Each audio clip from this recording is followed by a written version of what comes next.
Alright, we're back. Get back into the game real quick. There we go. Alright. I ate lunch now. I don't remember what we were doing.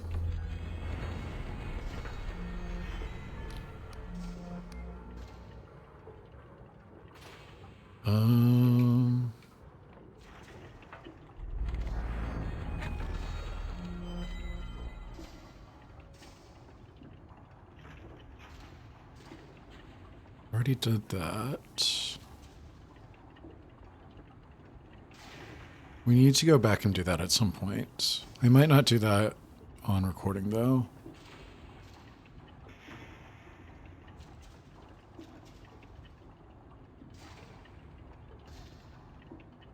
Cave beneath Hollow Castle in the east of Hallowshire. I haven't done that one yet. Southern edge of the Endless Realm. We need to go back and do that.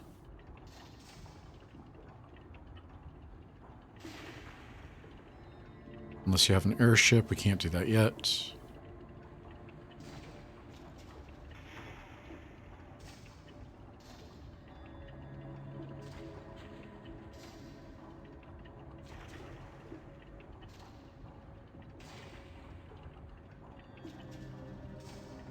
I don't know who that is.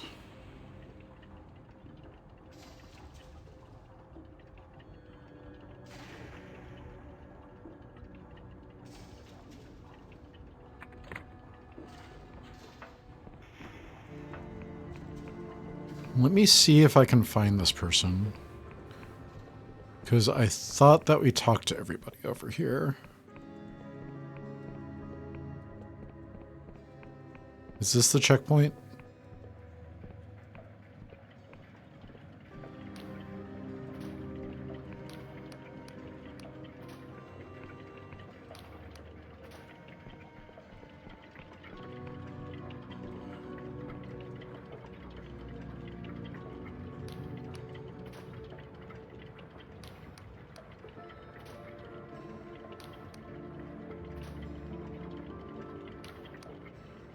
Got here from Cloudpine Oblast, held on as long as we could, but this winter finally did us in. Lots of folk like us in this town, or so I heard. I'm just hoping the factor can sort us out. You hungry? Somehow I've got enough supplies with me for 2 people, even though I'm traveling alone. It's weird, there's stuff in my pack I don't remember packing. You don't understand? It's these new numbers, see? My ticket says 144, but now they're telling us every 10 is a 6. So it's actually 144. Or what? 36 plus 44? 70 is it? Oh, and count the bloody zeros. See, only a wizard can make sense of it. Now I've been waiting for 2 hours already to see the factor, and I just want to know.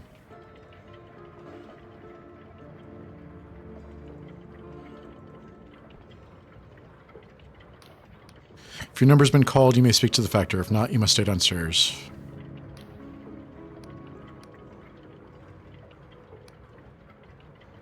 Why, Citizen Javed, you've changed a great deal since I saw you last week. For instance, your missing leg has grown back. I know it's very frustrating to be kept waiting like this. I imagine you've come a long way. But we've just had another wave of evacuees from Cloudpine, and every one of them needs a proper bed. So you're not the only one who has urgent business with the Royal Factor today, see? I'm afraid you'll just have to wait your turn, Citizen, downstairs. Mikhail sent me. He says hello. Misha sent you? Well, why didn't you say so? Mr. Gallo, hold all tickets, please. Now, let's have a look at this passport. Heh, it's really not a bad likeness, is it? He's captured your nose perfectly. You'll be wanting a travel permit, then. I believe I can help, but given your unconstitutional means of arrival, I'll require just a teensy little test of your loyalty. One hand washes the other, see?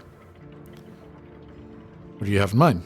Some days ago, a goods caravan was ambushed by a Yonk squall on its way to Feropolis. The only survivor died of their wounds before they could tell us the culprit. Currently, all my militia squads are tied up keeping order in the city, so a proper retrieval mission will have to wait. But there was one particular item in the caravan that we just can't do without. What you're looking for is a royal freight capsule with a royal freight capsule with a chest inside. It should be somewhere northwest of here, in the forest beyond the farmlands.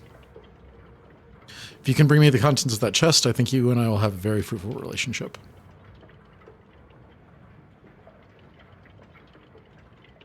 All right. And then we wanted to go talk to somebody in the marketplace, right?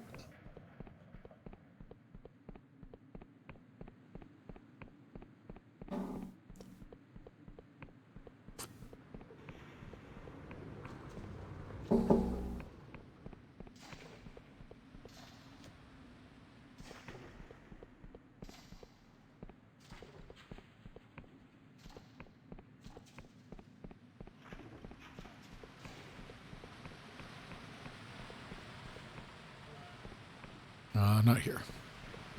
Here.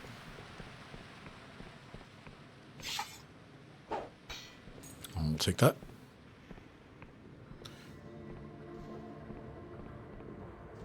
This doesn't seem like a very good marketplace. What's that now? My dear, let me find my looking glass. Why is your face so small? Much better, yes. You see, my dear, I must read your lips, for my ears cannot hear your words. You seek an alchemical aid, do you not? Eye of worm and hair of slug and all that. I am Madame Lescaut, and in the roiling mists of your future I see a most fruitful relationship for both of us. My dear, alas, my dear, if only I could bottle a happier fate for you. Still, perhaps there's something I can do?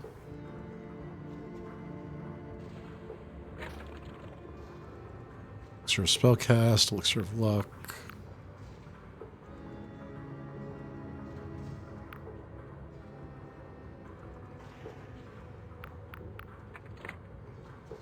Not you, apparently.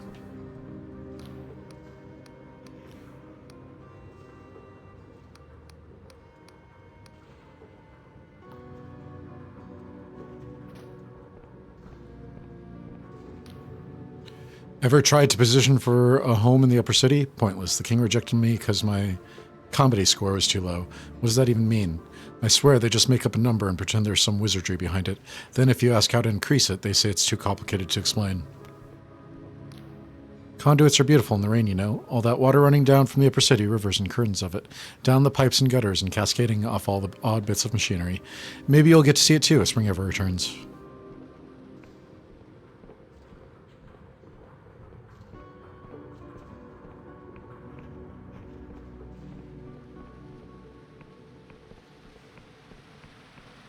This is back the way we came. Where am I going?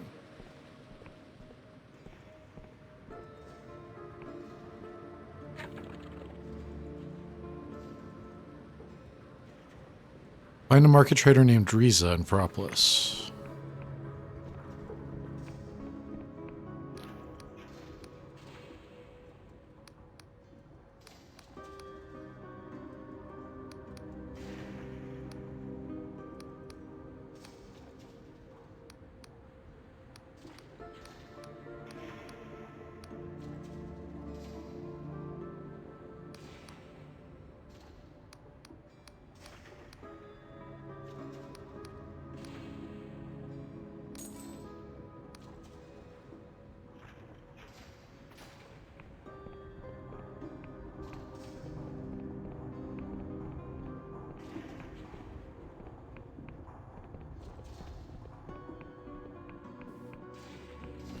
You'd think that the market trader would be in the market.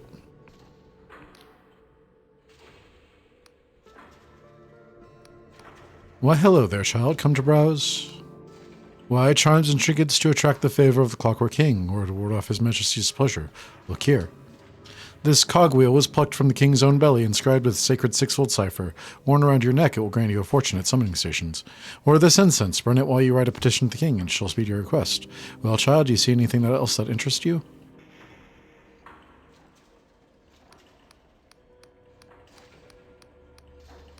Name is Riza, child, fortune teller, trinket vendor, and listener on many grapevines. For a price, I can sell you talismans of luck and protection, or perhaps even give a little advice about your problems.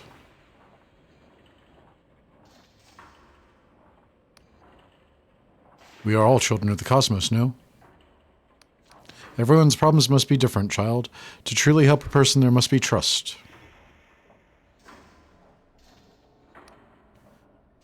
I'm sorry, child. I can only imagine this is not a good place for travelers, is it? Everyone must deal with the king now and then. In my long life, I'm lucky to have learned a little about His Majesty's ways, so I help people with their problems as best I can. Nothing illegal, just advice.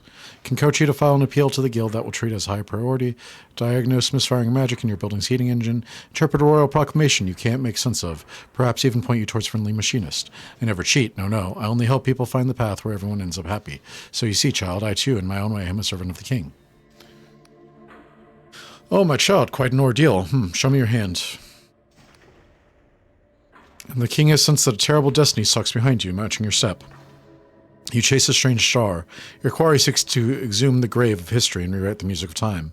Perhaps its majesty believes you have a role to play here in the kingdom too. Or perhaps it is a mistake. The king does not make them, you know. Well, child, do you see anything else that interests you? Gaudy trader squints at you, then glances left and right to check nobody is listening. They beckon you closer. Who told you to come here? Were you followed? Misha sends his greetings. Good. So you are the one who's helping Afra. I see she's got your head stuffed with clockwork like a good little machinist. Tell me, did she explain what the cranial moderator does? Said it would let me speak cipher. Ha, I'm sure. So then, nobody warned you how a cranial moderator warps your thinking. Smooths out any irrational notions. Makes you look at the world like a machinist, seeing everything as a puzzle you can solve. The biggest changes will take a few years, but mark my words, they will come. This is why I got rid of mine. Used to be a machinist too. Yes, for many years I even wrote some of cipher magic that lets the king alter people. So I speak with authority when I say that countless lives depend on you defying Afra's plan. Don't misunderstand me, Afra is a sweet girl.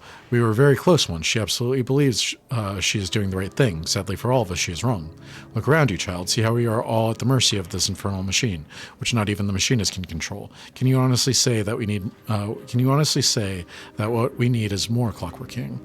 However brilliant Afra's spell may be, cannot fix the problems with the king. However brilliant Afra's spell may be, it cannot fix the problems with the king, because the king is the problem. I'm glad you asked. This is a different kind of spell. Inserted in place of Afra's, it will trigger a runaway fault cascade that gradually but irrevocably shuts down the king with minimum destruction. You're the saboteur, aren't you? There's no such person as a saboteur, child. Only a group of like-minded people who love this land and see no good in leaving the fate to an overground grandfather clock. So, do we understand each other, or is there more you would know? What's in it for me if I follow your plan? A reward? Child, by the time you enter that audience chamber, I will be gone, either dead or in hiding. Perhaps the guild has told you about all the sacks of gold we get from the Apostolic Union. I have never seen a penny of it, and neither have my comrades. Any resources that we do possess will be needed in the days ahead. You must do this because it is right, or not at all. So, do we understand each other, or is there more you would know?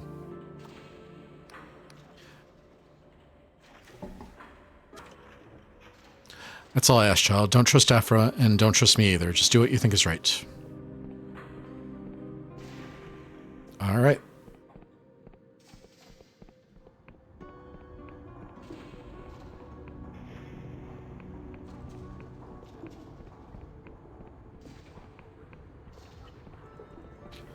Not that way. This way.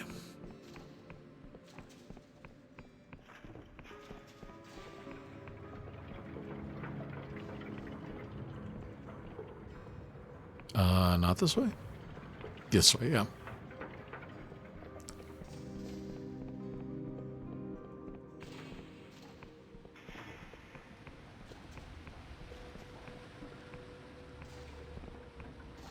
Here we go.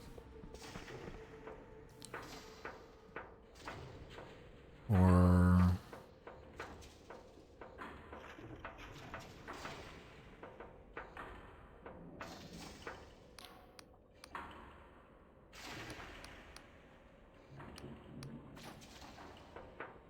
how do I get back to the king?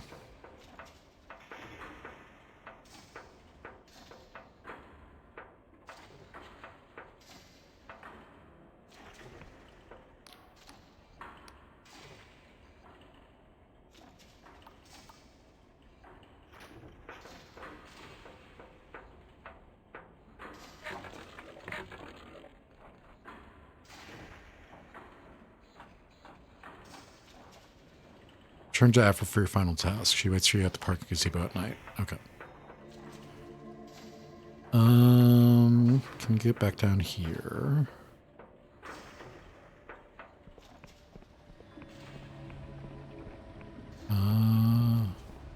This way.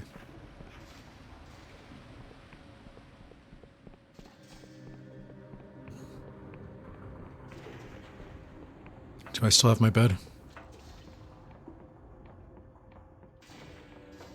I do. Oh, dang it.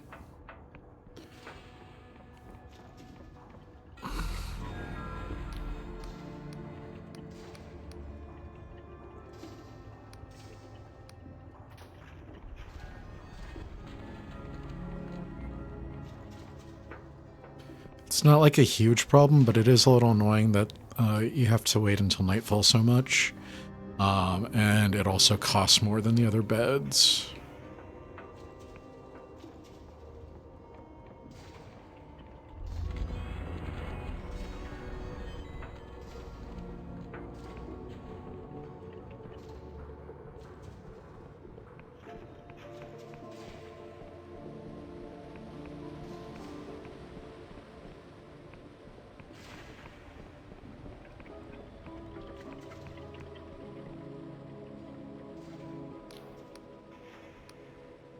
Is this normal? No, I would certainly say this is new. I confess I'm struggling. Is it a sign, an instruction, a response to our broadcast? But then why a teapot? I've checked and rechecked my calculations. All I can do is stick to the plan. Oh yes, I almost forgot. The king has summoned you for another audience, just as we had hoped. Here it is, friend. 8 years of my life and the hopes of the kingdom now rest in your hands. Friend, I don't know what will happen after this, so if you have any concerns, now is the time to voice them.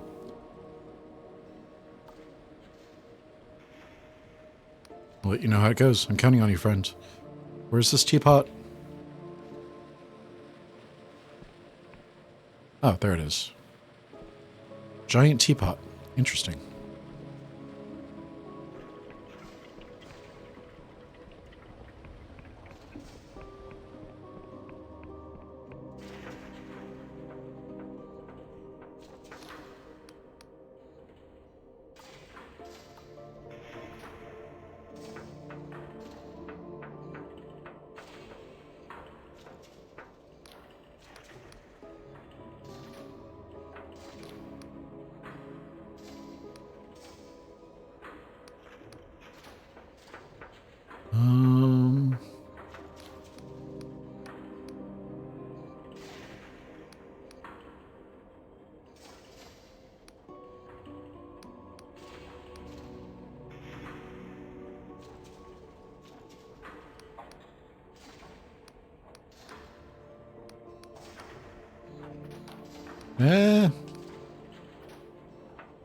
There we go.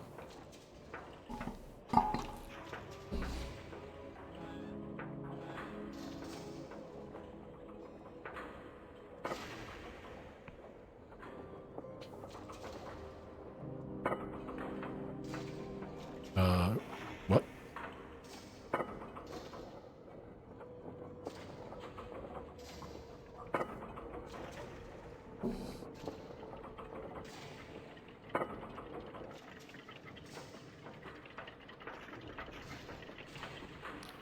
The machine shrieks a million condemned souls. The machine shrieks like a million condemned souls as the feeling of pressure mounts in your body once more. Then your cranial moderator clicks into action. Suddenly the noise becomes an intelligible chorus, incoming messages, outgoing commands. Distant outposts requesting connections or announcing faults. There are so many faults. You are standing in the brain of this awful machine and it's bleeding to death. Rejoice and exult, the invocation is cast. All hail its majesty, Machinist Rex, Clockwork King. Welcome back, subject MCDXCCXLII. Thou mayest rise, thou hast completed thy sacramental duty. This is done, your majesty. Duty remains unfulfilled. Does thou require instructions to do thy task? Please explain the duty again. This time you find you can understand the dense lines of six-fold cipher. 4 pints of fresh goblin's milk, 1 cup salted water, half a teaspoon. He wants us to make honey tea.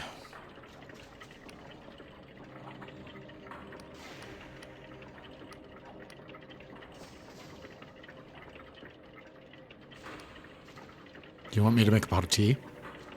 Correct. This is a sacramental duty on which depends the safety of the kingdom and all subsidiary imperatives.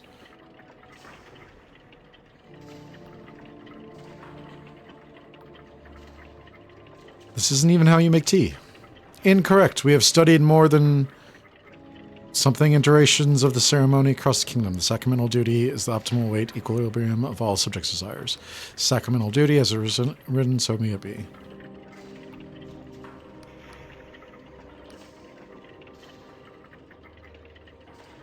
Your Majesty, the guild has sent me to give you a new spell.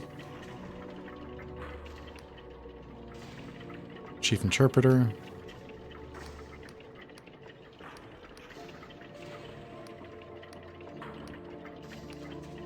Sacramental duty is of paramount gravity, therefore thou shalt insert the spell into our petition port. An ivory cover swings upwards, revealing 2 vertical slots of different sizes. Kill the king. You slide the punch card easily into the larger slot. Halfway in, it meets resistance in the second side.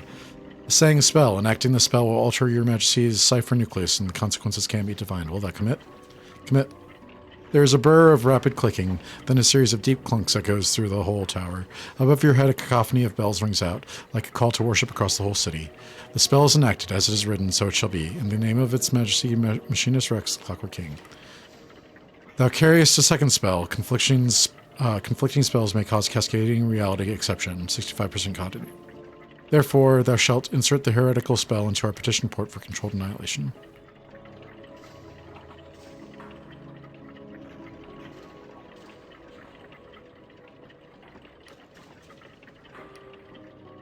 Sharp, sweet lightning dances across your body as the other punch card flies out of your pack into the king's petition port.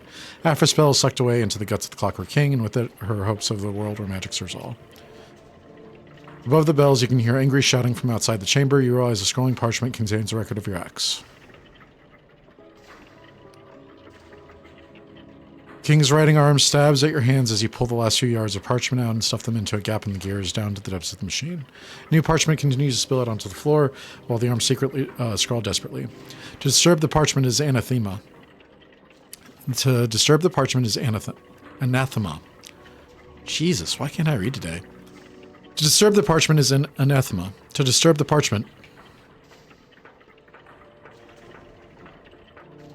All right, we killed the king.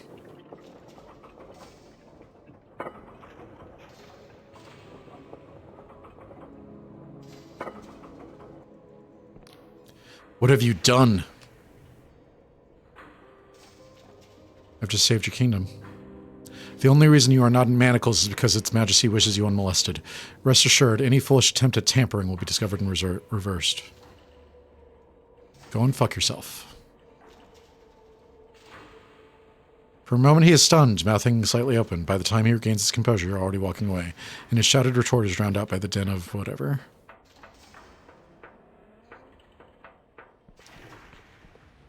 All right. Should we report back to...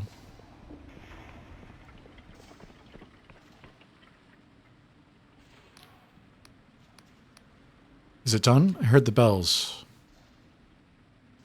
Someone offered me a different punch card, the Saboteur. I see. If I may ask why? No system will ever be perfect enough for people's lives. Your spell would only become another means of control. I'm through with grand visions and master plans. Burn it all down. I suppose it was a fantasy to think anyone would see it the way I do. How long do we have? Long enough for people to prepare. An uncontrolled shutdown could annihilate the kingdom. Assuming the Saboteur doesn't want that, I'd say we have weeks, perhaps a month or two. So that's it. The king will die, and we shall see suffering, starvation, disease, and violence, unlike anything since the Great War. Why did I imagine I could ever be otherwise? People would be better off without the king. I hope you're right. I truly do. Hope for the best, prepare for the worst. Isn't that what they say? We should make that our new national motto. Please, friend, don't rub any more salt in my wounds. I think I need to be alone. Maybe you should seek out Riza, ask if you'd help. Riza? Oh, now I see. Well, Riza, my dear, you've decisively won our argument. But help them? No. They don't want to see me. Anyway, what use would I be? The king's magic is all I know. I can't even cast basic spells on my own. They spoke fondly of you. I believe they'd welcome your aid. And no one knows better than you what will happen next. A fool like me would only get in their way. Please, friend, don't rip more salt in my wounds. I need to be alone. Sorry it had to be done. Farewell, Alpha. Clock stops. Side with the Saboteur in the Clockwork Kingdom. Oh, the snow has stopped. Our long winter is finally ending. Alas, I fear spring will be cruel indeed. Once I dreamed that this kingdom could be a paradise. In the end, though, we all have to wake up.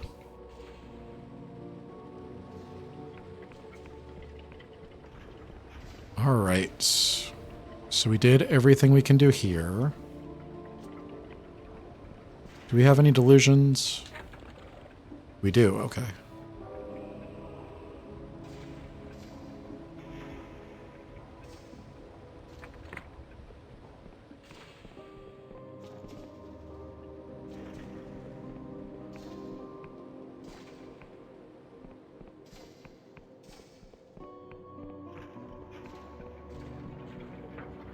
Not this way.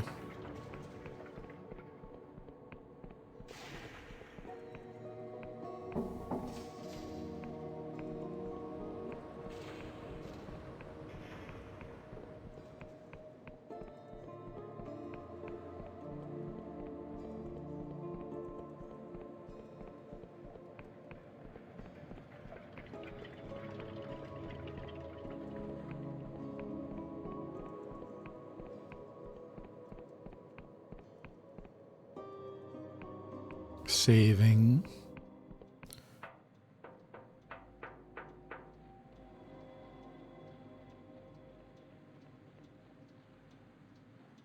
All right, so we still need the endless realm.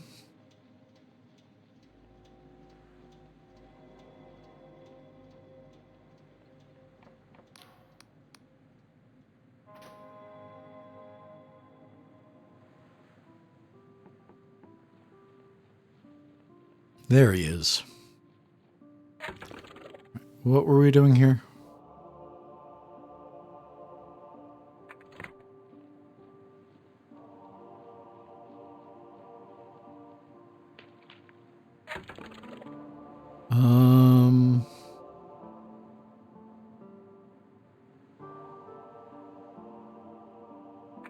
Needs to head south, right?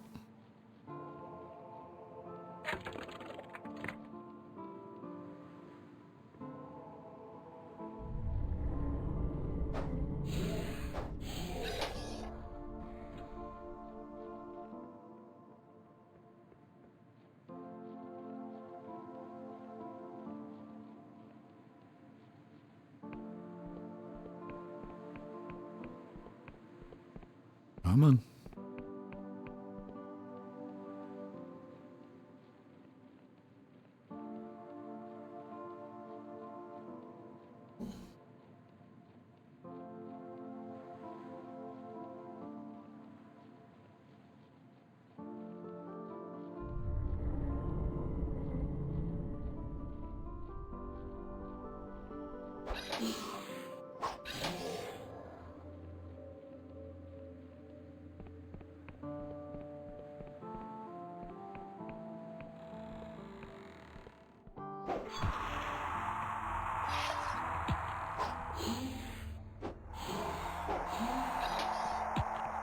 Bastard.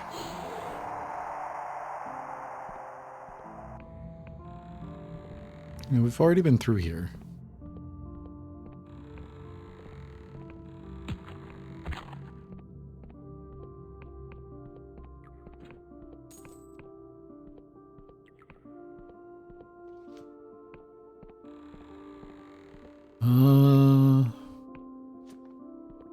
Not here.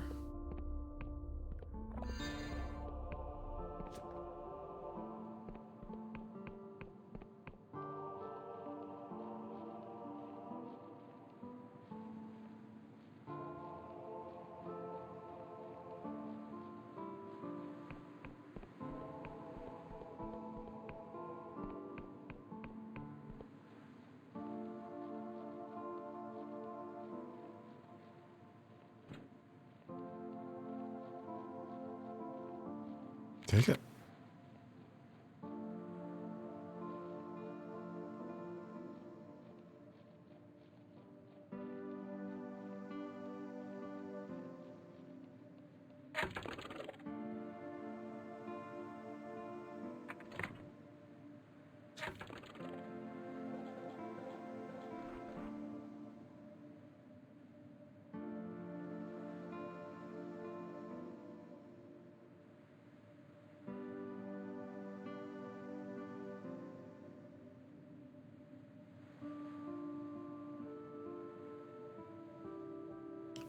Southern edge of the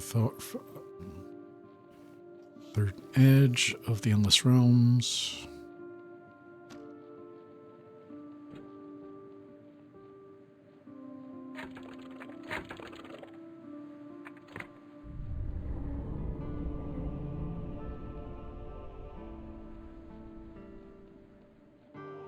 This way, perhaps?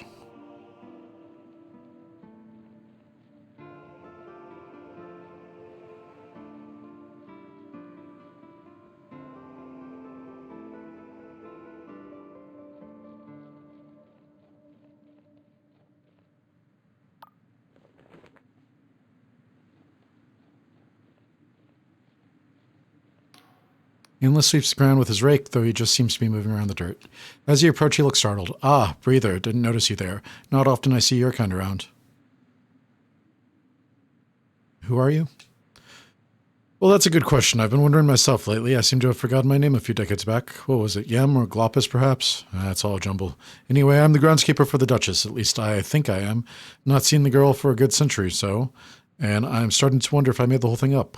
Can I visit the Duchess?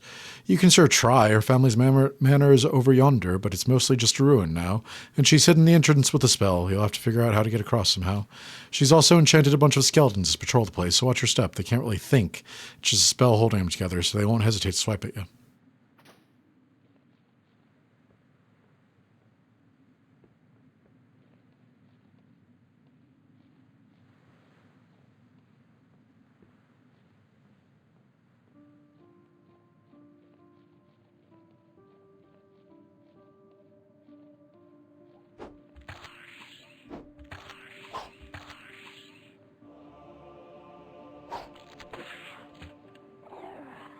Edge.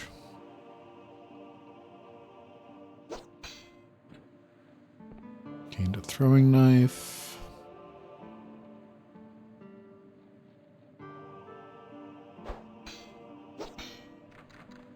Can't get through there.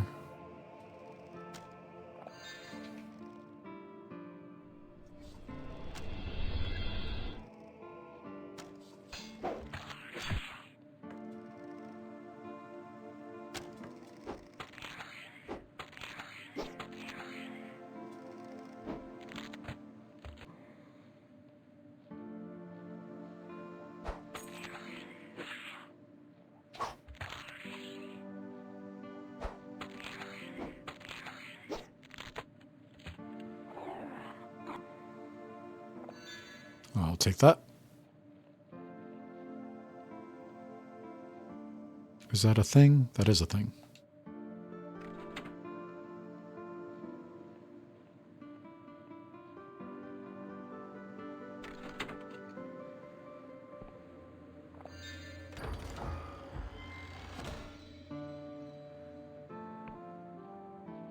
Remarkable treasure. Is this the way to the castle? Looks like it. Let me see if there's something else over here first, and then we'll go on.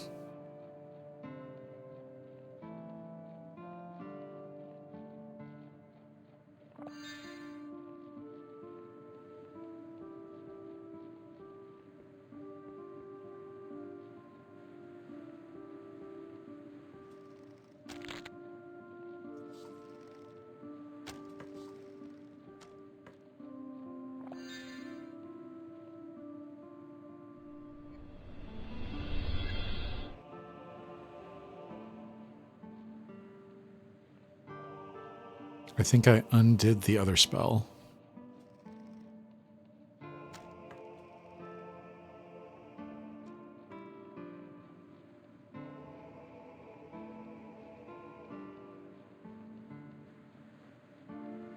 Unless there's a third one around here.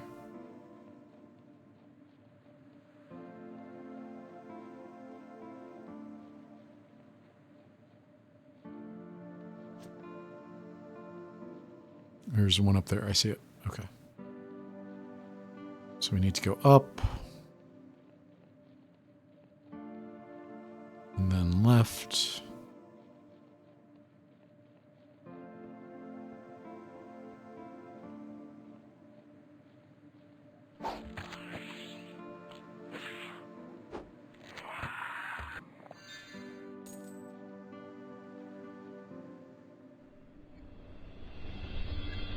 Something has changed.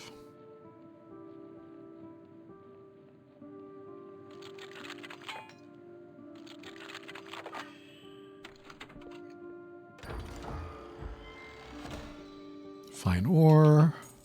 We'll take it.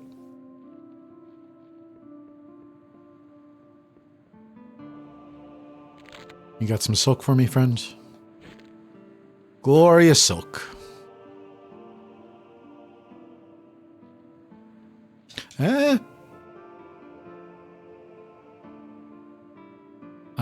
I pressed jump, but I did not jump.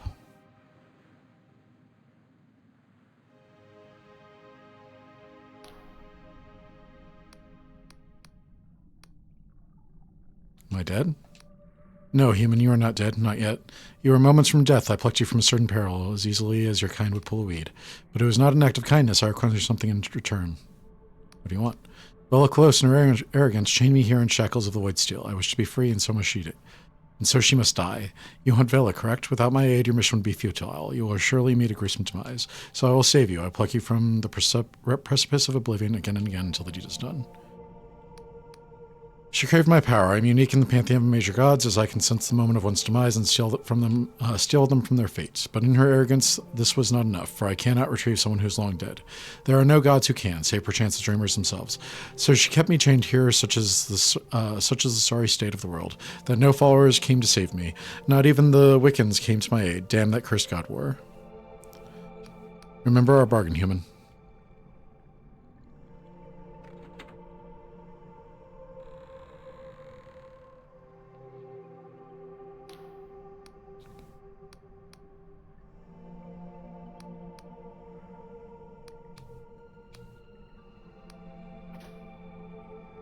You're the god of death. It looks like we are back in the castle.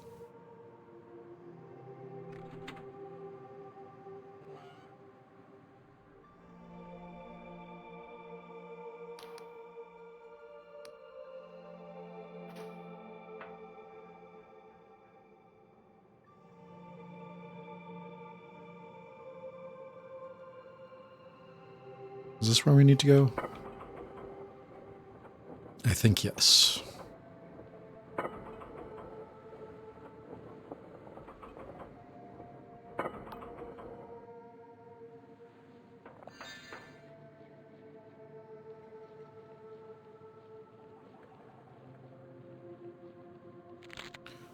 Where is the thing? I remember it being around here.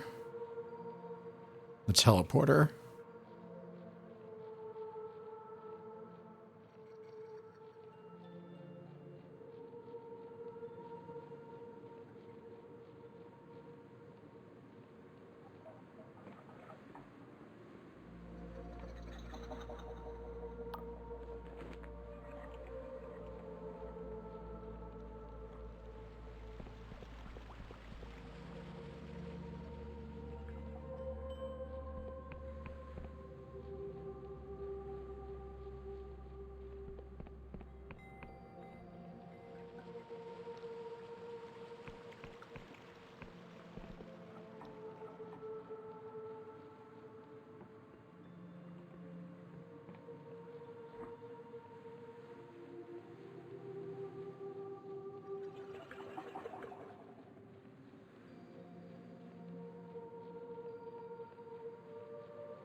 Did we ever find a thing to do with Desvale?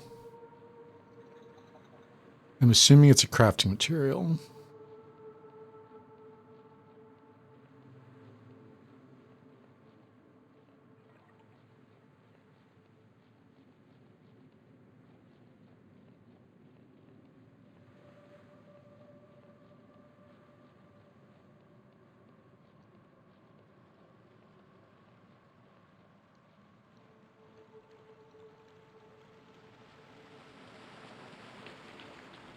I wanted to activate the teleporter.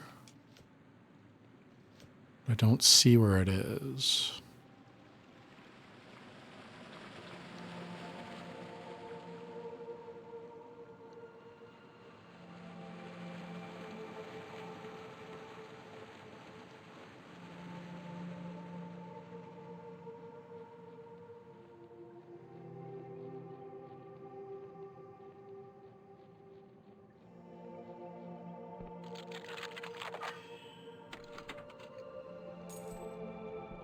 Hi.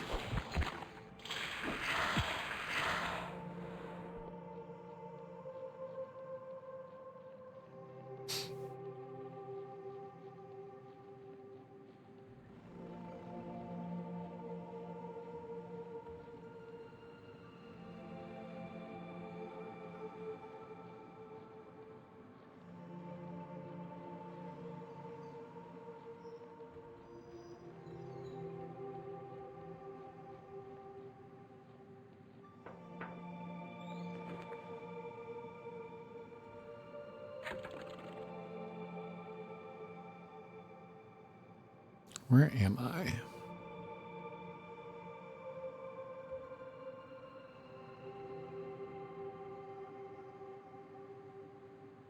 There we are.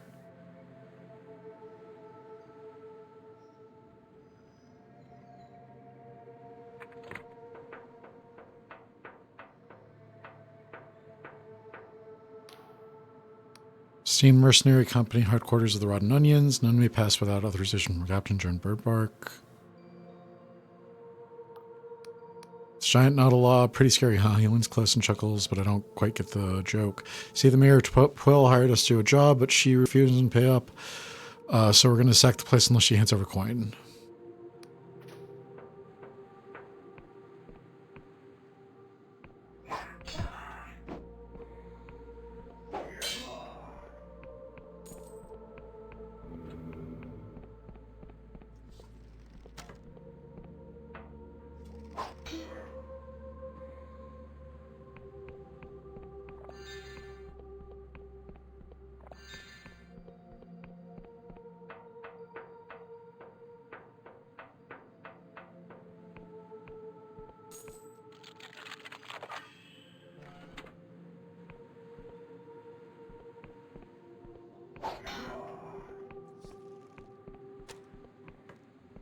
Where?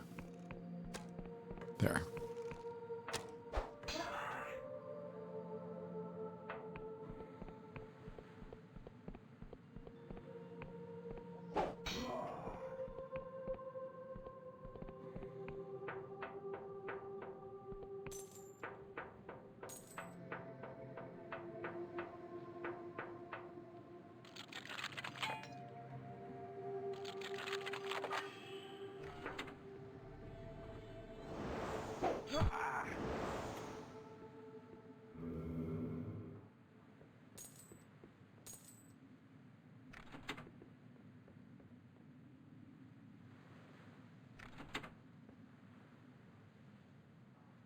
What's happening?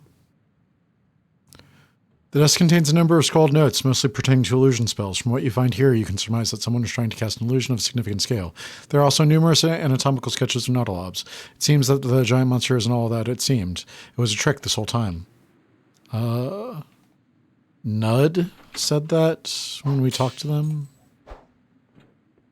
I believe. Mine ore. Money.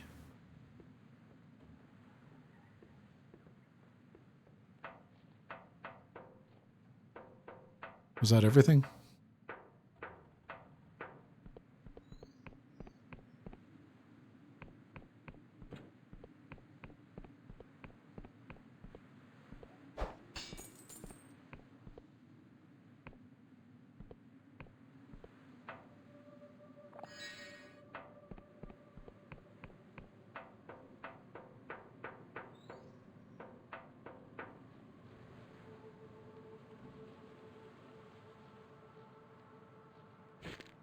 Thank you.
Hello there.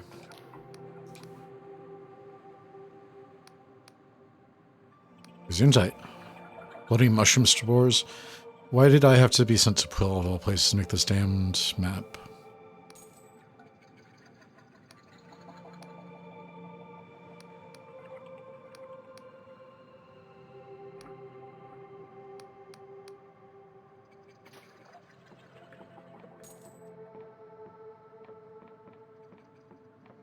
All right, we've done that.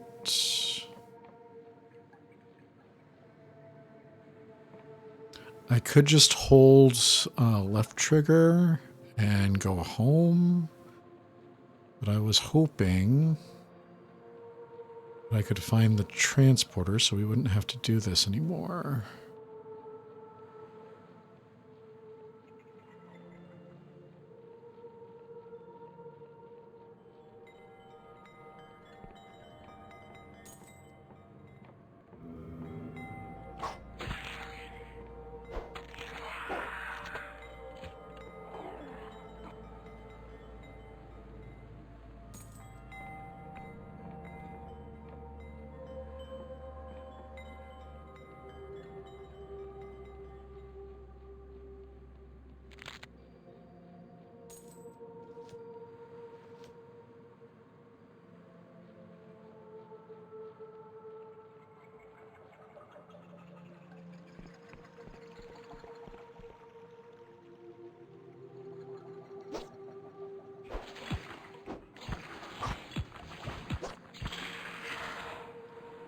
All right, let's go back to Quill. I want to see if we can do anything there.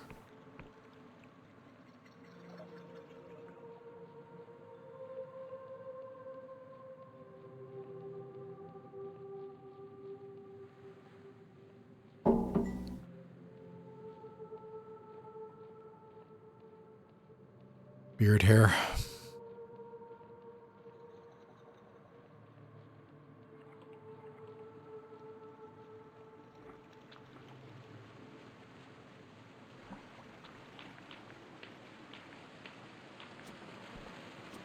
Come on. There we go. Got it.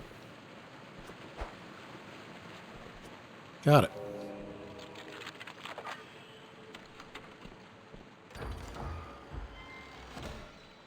Chainmail coif.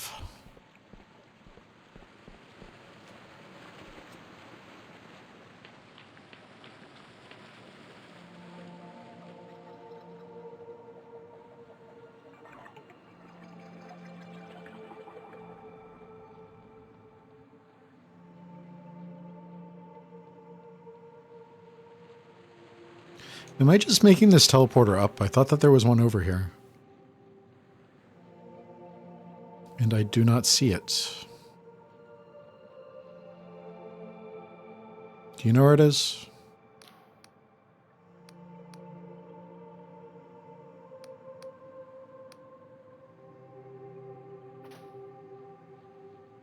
Didn't you go to the Endless Realm?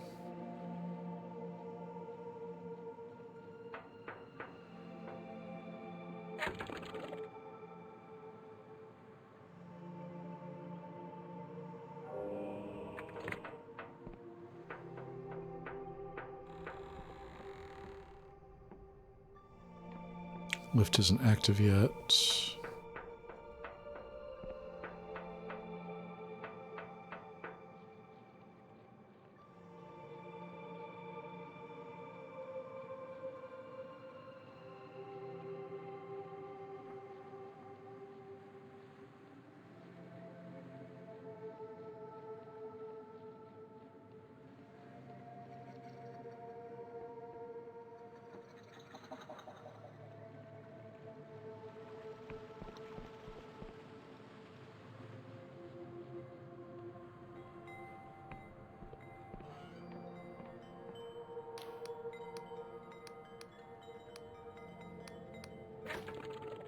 This is just...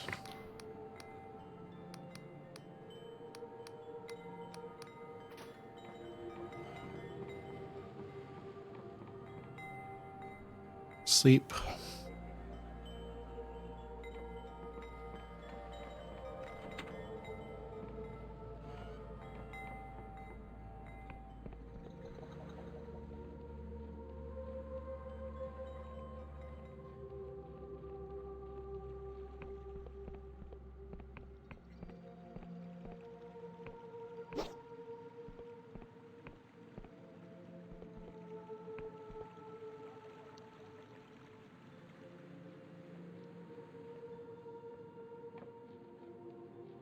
Why did I think there was a transporter?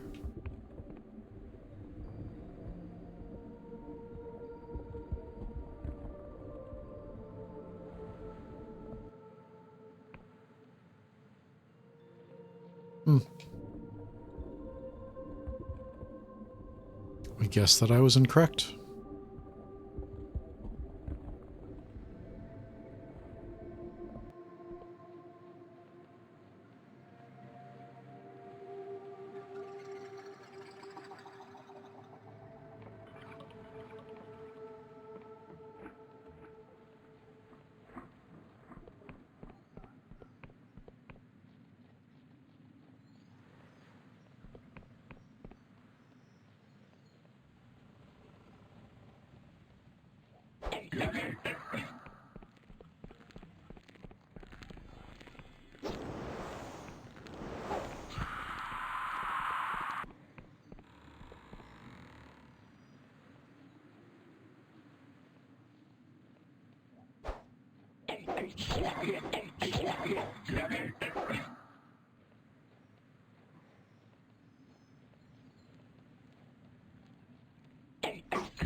All right, well.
All right, we're back.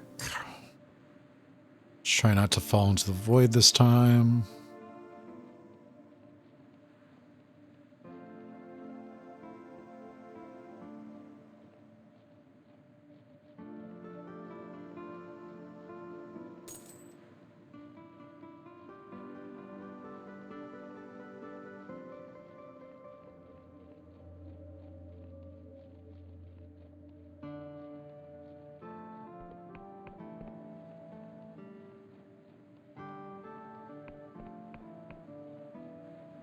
Another mirror.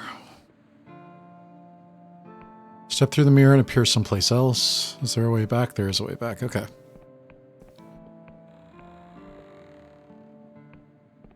Are you the Duchess?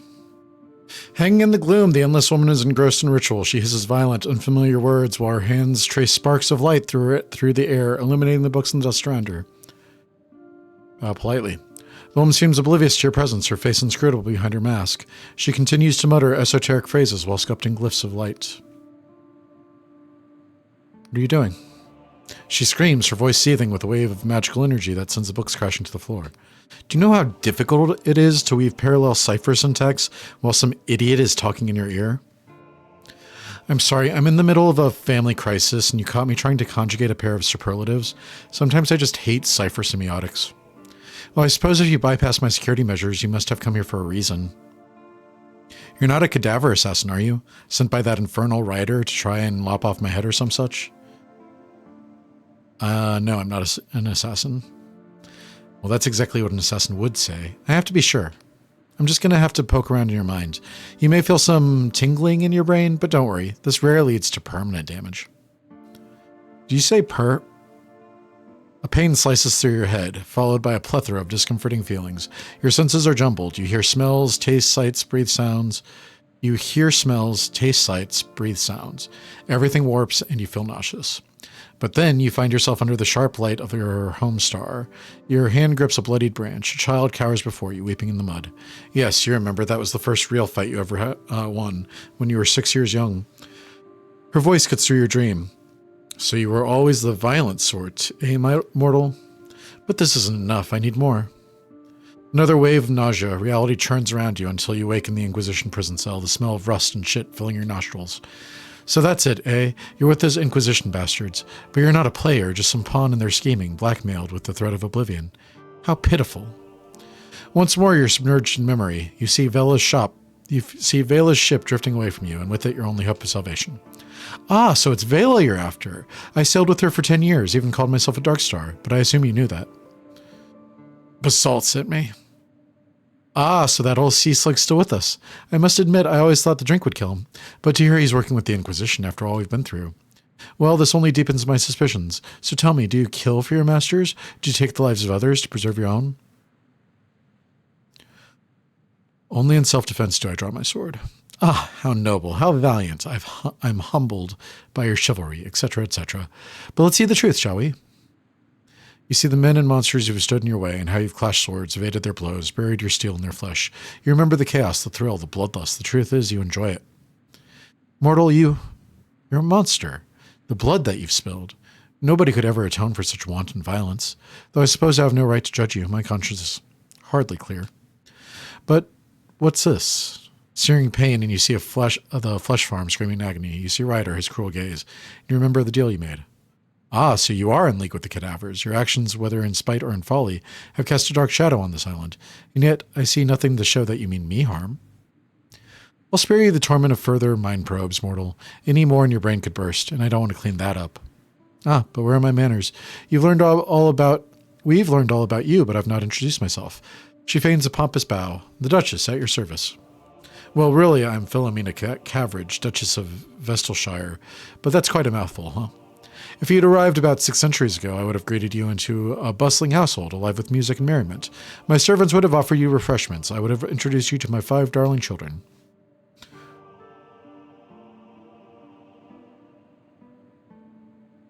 Ah, how is it that 600 years can pass so quickly? Now I drift in this cold tomb while my estate lies in decay. Sounds like you miss your former life. There's not an endless around who doesn't, but for most of us it's hard to think of our mortal lives without opening the door to our demons. You see, I became Duchess the day my father died in the Great Devouring. Do you know what that was? 635 years ago, the Endless were born from the hubris and folly of our king. His wretched spell twisted half the realm into this accursed form. We were born anew, frenzied and hungry. So the realm of Verdant, for that is what it was called, then ate itself. Friends and family who were dining merrily together in the morn were eating each other one by the eve. And my family was no different. I was 5 and 35 years of age when it happened. 35 is what my brain did. I had a husband, 5 beautiful children. You know, the cruelest thing, there was a part of us that knew what was happening. As I tore into my husband's flesh, I howled not in anger, but in sorrow. As my daughter gorged upon the bowels of her brother, I saw the tears streaming down her face. And as I picked up my infant son, not 3 months old, I wanted to hold him, to kiss him. I never meant to. Save your tears, mortal. There are some things you will never understand. To be endless is to live with terrible guilt. It is the same for all of us, but while most find comfort in the rituals and traditions of the old, I find them suffocating. But there I go again, dredging up the past. I think it's why I stopped getting invited to those mausoleum balls. So tell me, mortal, this hunt for Vela, what do you hope to accomplish? I must stop her from destroying the world. The world is at stake, and you would save it. Admirable, but of course, that's not how she sees it. I wonder, do you understand what's truly at stake? There is a hidden language to the universe, mortal, a web of signs and signifiers which establish the very rules by which we live. And Vela, she wants to change it. She wants to change reality itself to create a new world. I never was one for cipher semiotics. Can we get to the point? Very well. The heart of the matter is this. My people live in torment. Our decaying bodies and haunted minds are prisons from which there is no escape. But could Vela's plan be our salvation, or would it subject the whole world to a similar torment? I haven't yet made up my mind, but if I'm honest, I would like to be there when the decision is made. Then help me find Vela. Alas, I'm somewhat engaged for the moment. I think I mentioned a family crisis. My daughter has been stolen from me. Her name is Ellen. Of all my children, she alone remains. I can still see her, 9 years young, holding my hand in that lush grass of verdant. Everyone in the village knew that beaming smile. She is 9 years old still, and the feeling of her hand in mine is all that keeps me clinging to this wretched existence. And now those damned cadavers have taken her. I could try and rescue your daughter. You would, mortal. If you were to save her, I would be truly in your debt. The cadavers are a secretive bunch, but I've caught wind that one of them frequents the rotten coffin in sepulture. He wears a full suit of armor and holds a key that will grant access to the upper levels of Cadaver Keep. He surely won't speak to me, nor my lackeys, but you're an outsider. More than that, you're a mortal, and cadavers are very interested in mortals. Try to find her. Thank you, mortal. My daughter has a signet ring on her finger. Find her, and I will help you track down Vela. You have my word. Can't do anything with that. Can't do anything with that. All right, I guess let's go.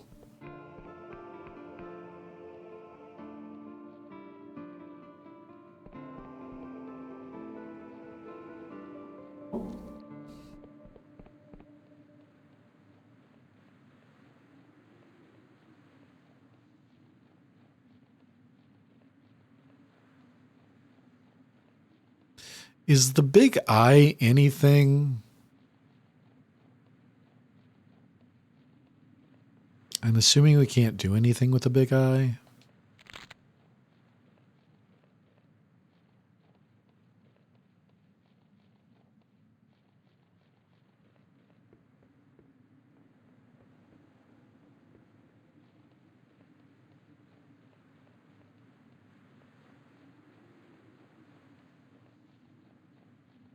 Did we already go to that pyramid over there?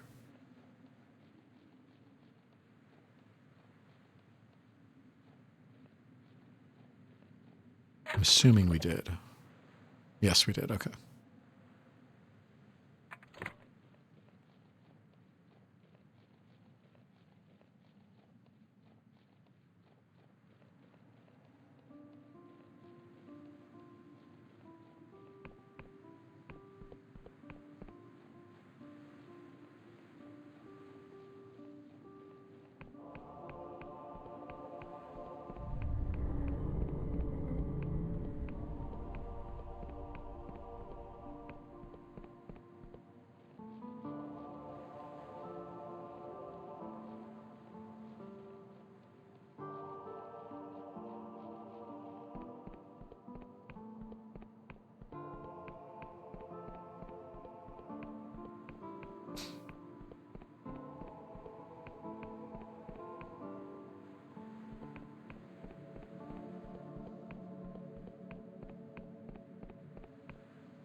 Where's the thing? There it is. Okay. Let me click here. That'll save us time later.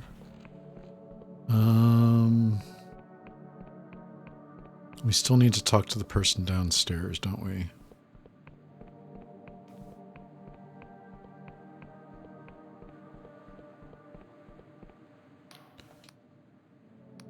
Greetings, mortal. Did you have more questions?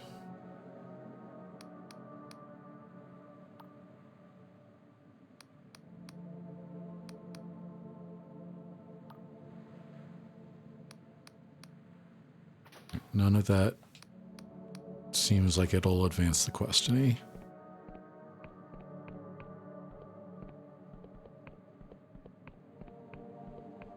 Who are we looking for?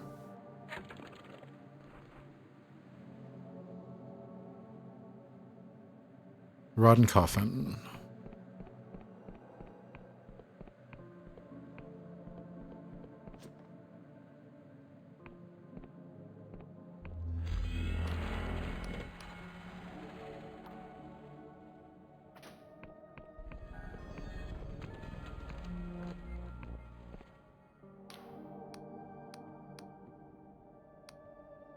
Maybe I am interested in what you're selling. Well, immortal with deviant appetite. All right, listen up, because I'll only say this once, and if you breathe a word of this to any of the Queen's lackeys, I'll see to it that you're next on the menu. I'm a broker for sentient flesh. I'm thinking stuff. You see, the thinking stuff. You see, most endless feed on penitent thaws mindless meat. It is seen as more ethical than eating your kind. But I'll be damned if it doesn't taste like slop, so of course there's a black market for the stuff. So how about it, breather? Fancy a taste of your own kind? Thought as much, but remember, breather, you say anything about this and it'll be the last thing you say. I'm looking to enter Cadaver Keep. Heard I should speak to you. Mortal asking to enter Cadaver Keep of their own free will? Well, now I've seen it all. You have heard the rumors, breather, about what goes on there, what goes on with your kind. Even so, I can't just let you waltz into Cadaver Keep. Us cadavers are a private bunch. You have to understand. Well, I suppose there might be one thing. A chunk of your flesh, still warm, fresh from the bone. That would prove your loyalty. Only a morsel. Shall we say a finger? Oh, don't worry. It'll be over before you know it. Now hold out your hand. With one quick motion, he slices off your finger. Your hand sears with pain. But he quickly douses the stub with a foul-smelling potion and rubs your hand in a rag. This'll fetch a good price for the right buyer. You've proven your worth and then some, breather. Here, take this key. It will unlock the lift at the top of the Cadaver Keep.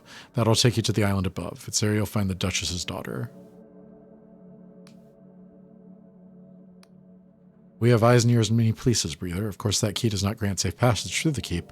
That's not part of the deal. The second you step into the stronghold, you're on your own, so good luck. Keep is in the northernmost structure in the Endless Realm. Keep walking north past Sepulchre and you can't miss it. Not there.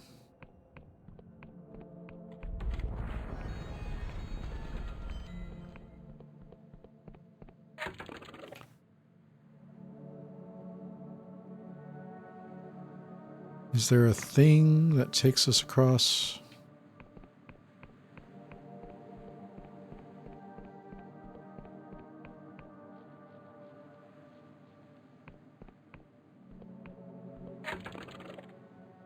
I think this is right.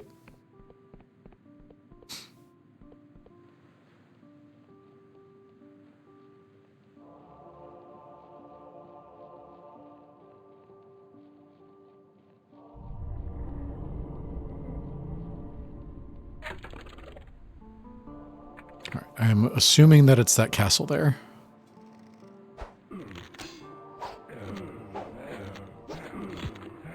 Oh, is there somebody behind me? I see. I was like, what am I taking damage from? He's not moving.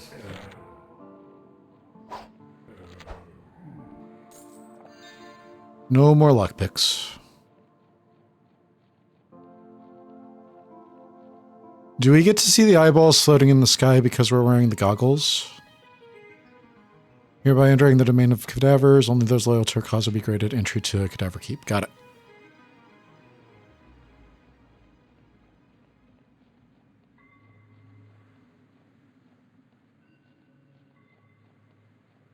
So we're wearing the goggles so we can see the eyeballs.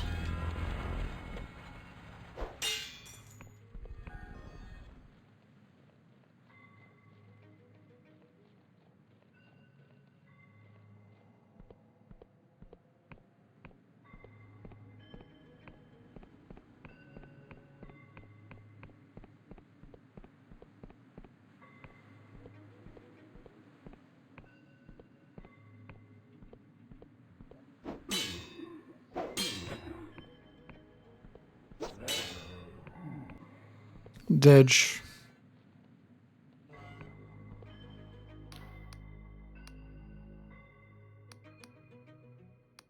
cleaning my teeth.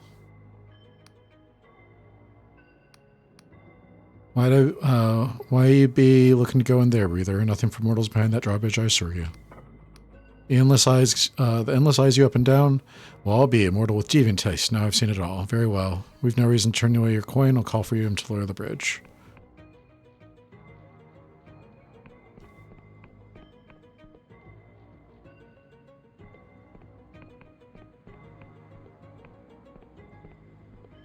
What are you? Oh, you're from the other thing, aren't you? I've seen you before. You just looked weird.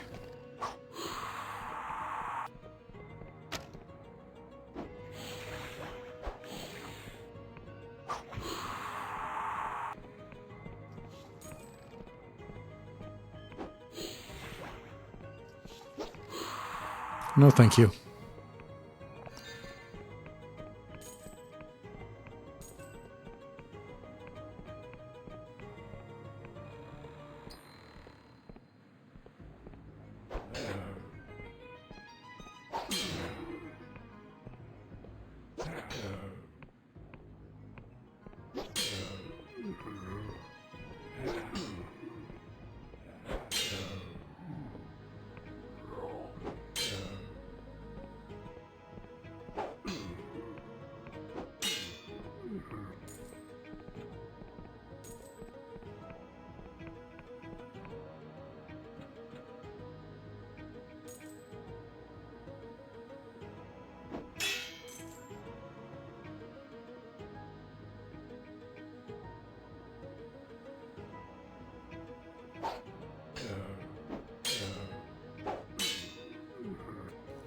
Endless royalists now consider you accepted.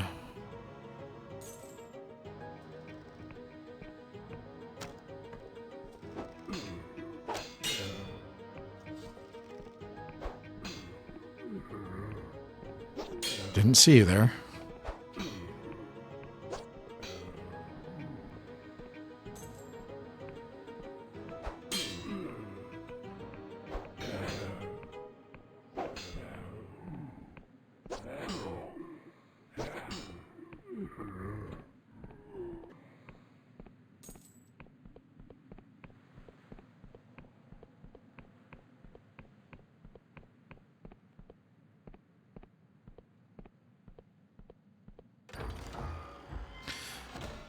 Fine, or I'll take that.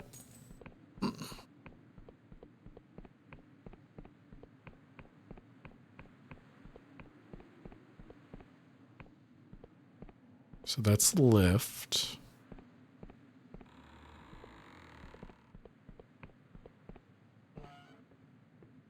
More delusions. Does this just take us back to the front?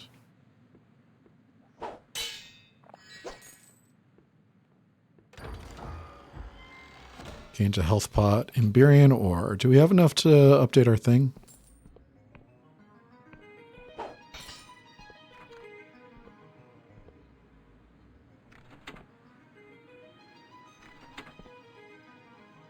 Come on.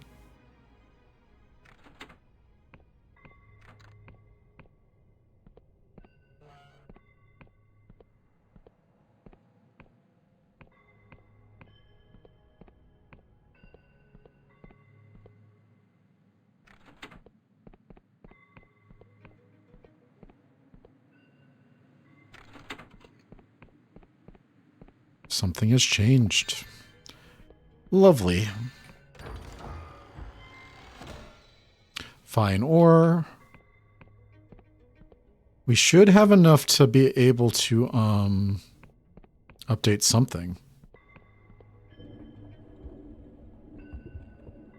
Where did we use that key? How did that work? I don't see a keyhole on this thing.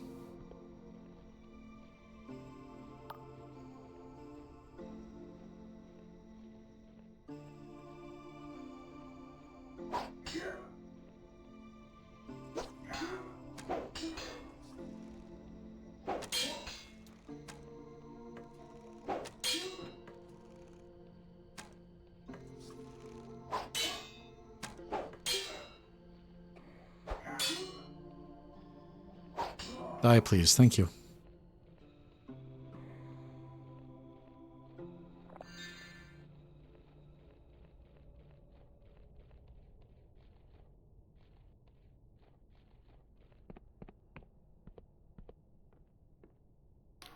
Hand of the Endless lies upon the pillow, completely severed from above the wrist. The hand bears a signet ring on one slender finger. There's no mistaking it. This is the hand of the Duchess's daughter, Ellen. As you touch the hand, it suddenly recoils, as if alive. For a moment, you pause, and the hand shivers before you. When you finally pluck up the courage to pick it up, it rises as you place it with your belongings. Well, that's disappointing.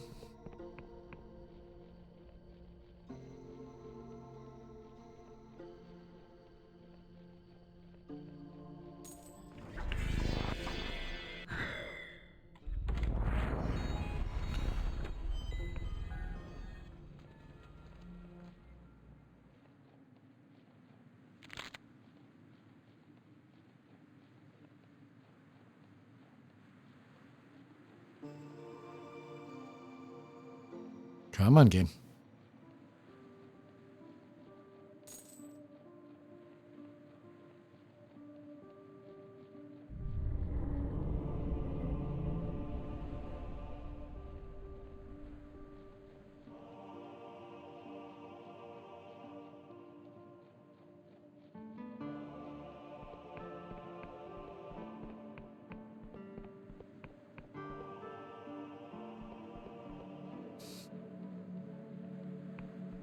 I want to go see if we can convince the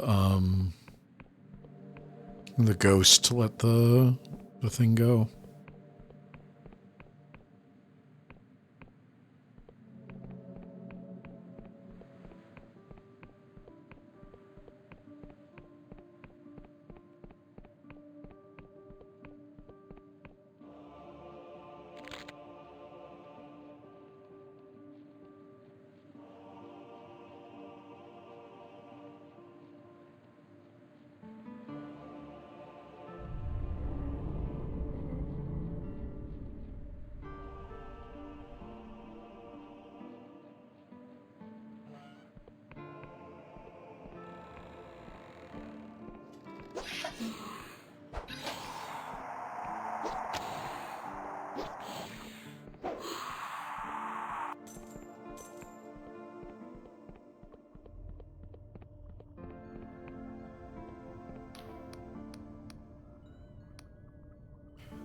Need 60 charm.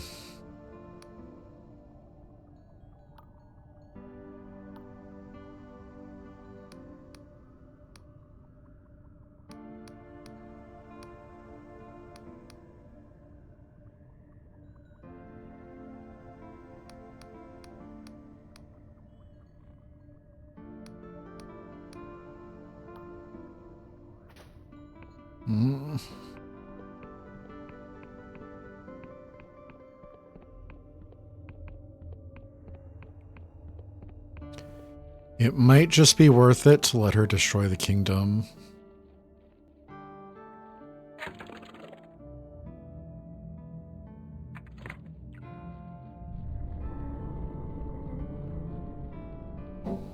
With strange eons, even death may die.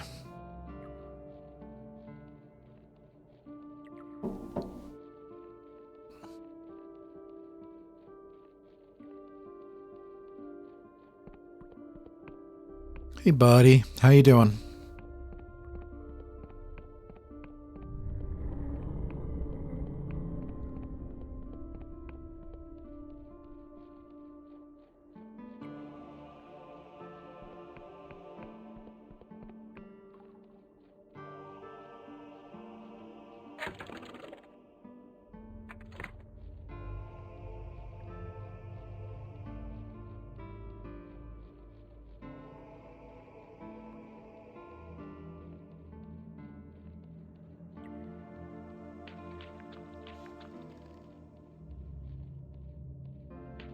I'll take that.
Greetings, mortal. How did you fare? About your daughter. Did you find her, mortal? I must admit, I have been watching your progress with interest. The flick of her wrist, she creates a small, shimmering mirror. It seems to show you entering Cadaver Keep. But my voyeurism spells couldn't penetrate the island above the keep, so I've been waiting your return with bated breath. I have her hand, nothing more. A beaming smile spreads across the Duchess's face. Ah, my Ellen, you are returned to me at last. The Duchess tenderly presses the hand against her face. Ellen's hand seems to respond in kind, relaxing and stroking her mother's cheek. Where's the rest of your daughter? The rest of her was lost many centuries ago. Where, I cannot say, but it is not an uncommon fate for my kind. It is very hard to truly kill an endless, but that does not mean our bodies can't be broken, severed, separated. Many of my kind rest not in pieces, not in peace, but in pieces, scattered around the realm like fallen leaves. I lost Ellen to this abhorrent fate some 300 years ago. I have long accepted that I will never see her face again. It's touching. It is, of course, not a fate I would have chosen for my daughter. I often wonder if it would be kinder for her to be truly at peace. Thank you, mortal, for returning my daughter to me. I hope the ordeal wasn't too troublesome. We did lose a finger. I noticed, mortal. But nothing a little cipher can't fix. Here, hold out your hand. Duchess utters some harsh-sounding consonants, and her voice seems to suck the warmth from the air. For a moment, your hand seems to burn with an unbearable heat. But when you look down at it, your missing digit has been replaced with a spectral finger. It glows and shimmers with unnatural color, but is firm to the touch.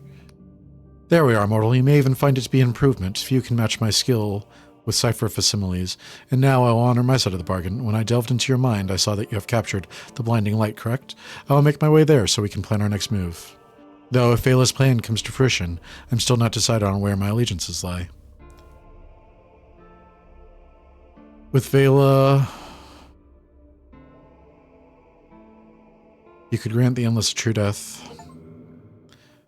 My last Duchess, recruit the Duchess.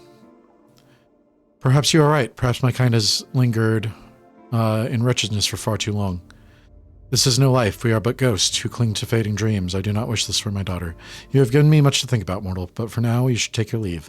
I'll meet you at the blinding light. Alright, this time I think that we can just kill ourselves on purpose. So these eyeballs are her voyeur spells.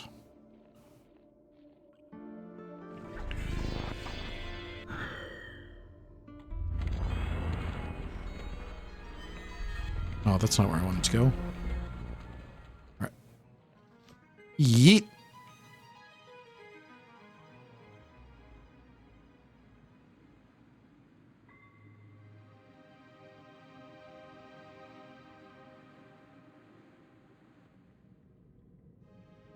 Oh, no, this isn't where I want to be.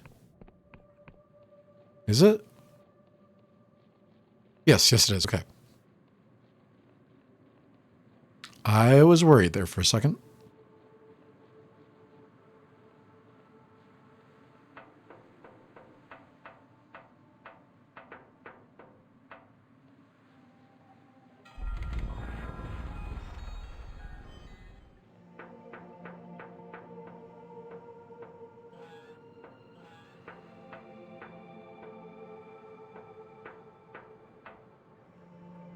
Can I get smushed by the elevator?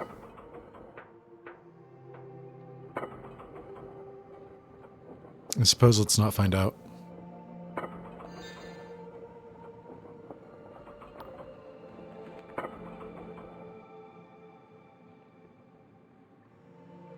I still don't have any delusions.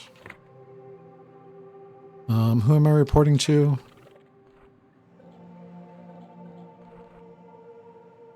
Report back to the High Confessor and the Blinding Light and Planar at next course of action.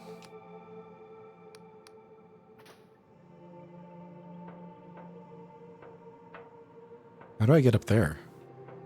I want to talk to my ghost friend.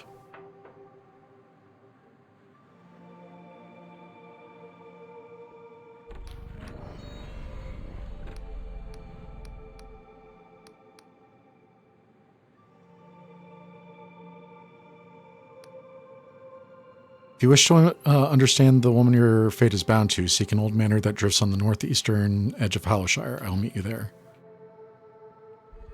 I was actually not planning to go back to Hollowshire.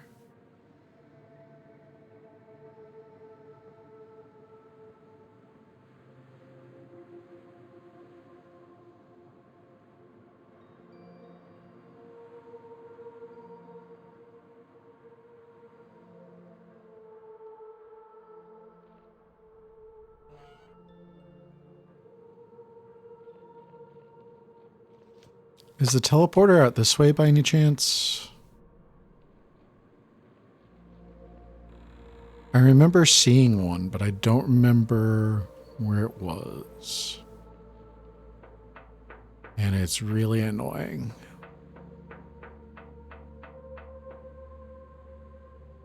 Just made a circle.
Oh, there it is. How do I get over there?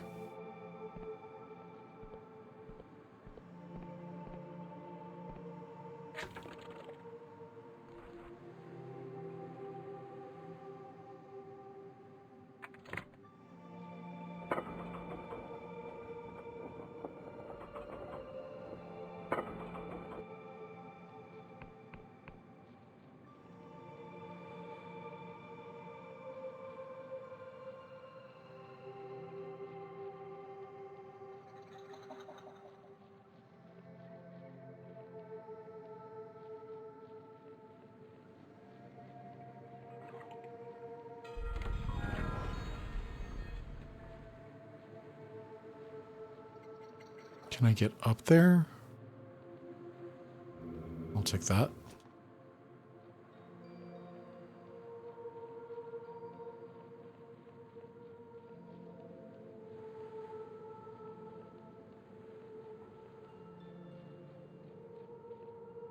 How do I get up there?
How do I get over there?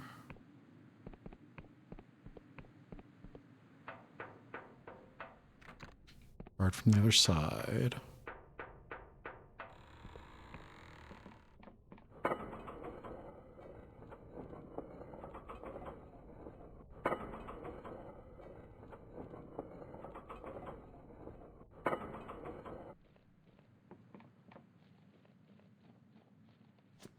Come on.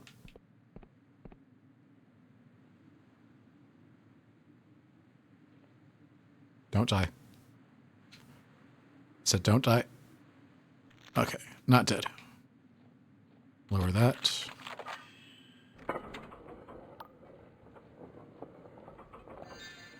I'm assuming that's not the intended path.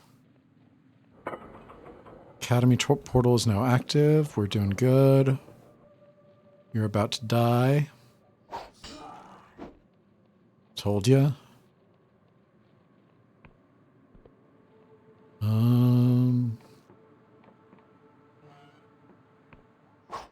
Oh, hi.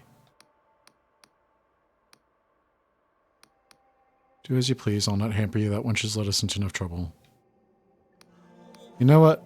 Why do I always get the shitty jobs? Sure, you can loot the whole place for all I care. That'll show Vela a thing or two. Fine sword. Don't have enough for that.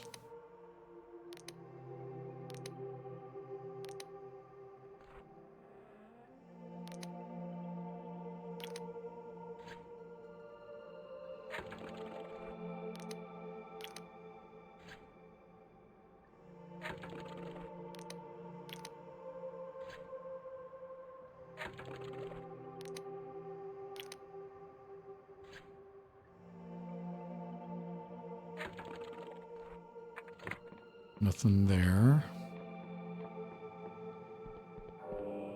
Embrace the delusion.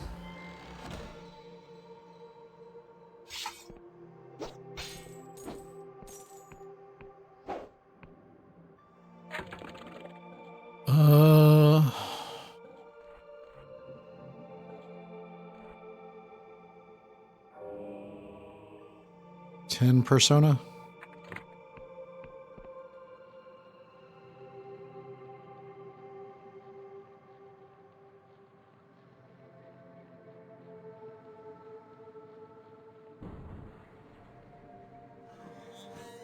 I'll take that.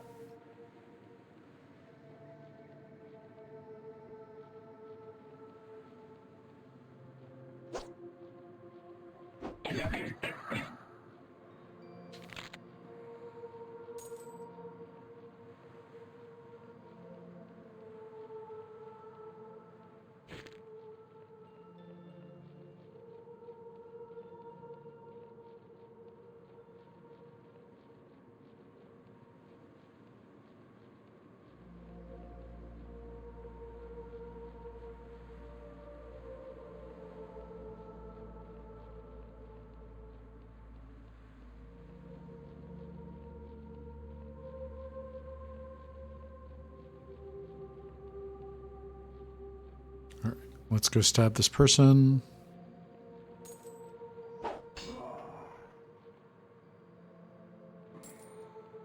Steal their monies. Is this it? Is this where we're supposed to come through? Okay. So there we go. So you just come over here, and then you have an academy portal.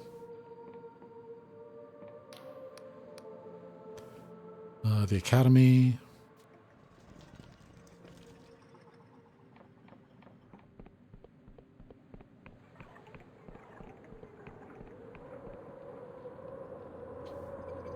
Don't fall into the abyss.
You've been visited by the ghost who claims to have known Vela in her former life. She says that if you wish to understand the woman to whom your fate is bound, you should seek a destroyed manor somewhere in the northeastern edge of Hallowshire.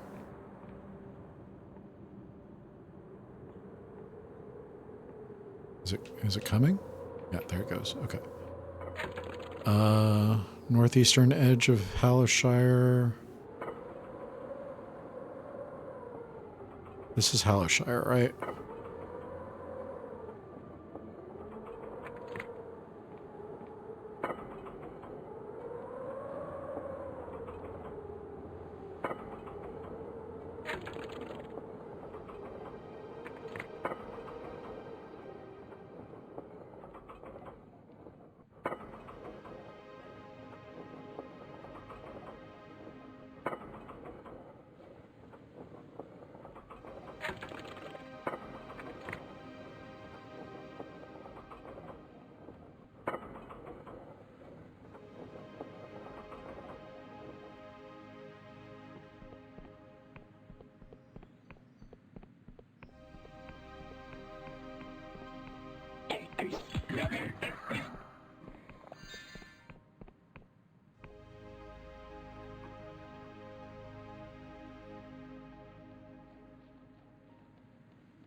Eh?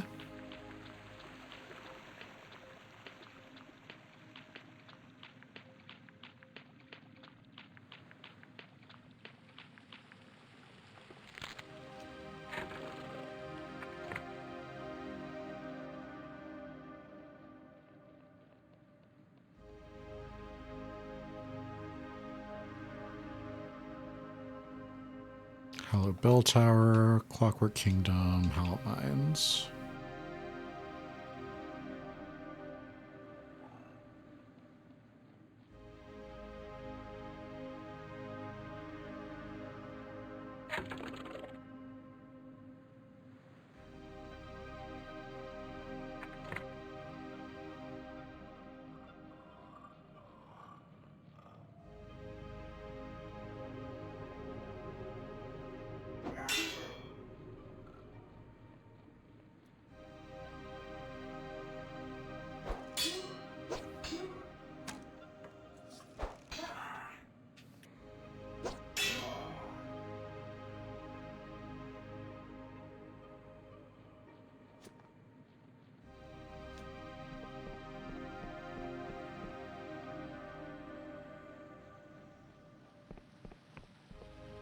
This is up towards the bell tower, isn't it?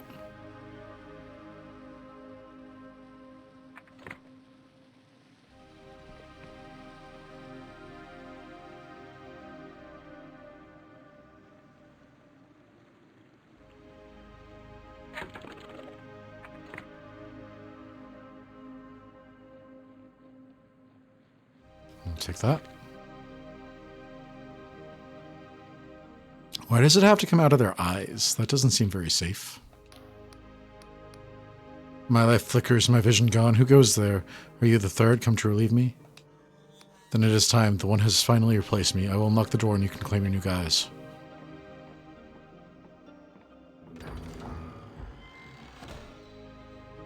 Trade Guild Mask. A mask that grants a chance of a discount when buying goods. The order of 3 in 1. The shroud and mystery is known to every trader in the Apostatic Union, and even some outside of it. Shopkeepers will often try to curry favor with such a legendary guild.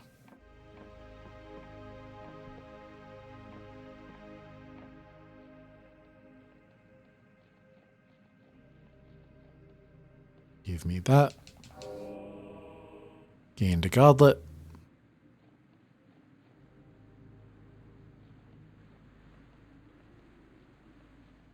I think I already did this. Yes, looks like that.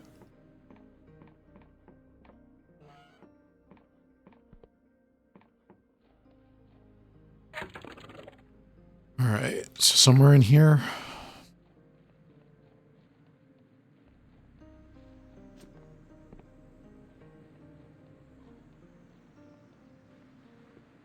That's the mines.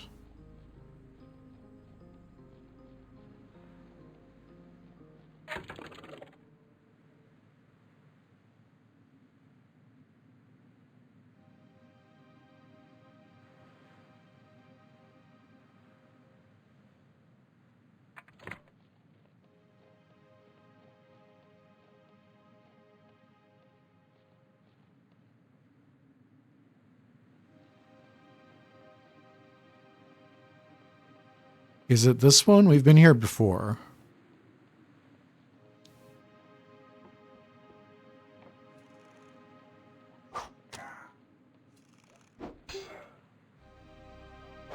Thought you were dead.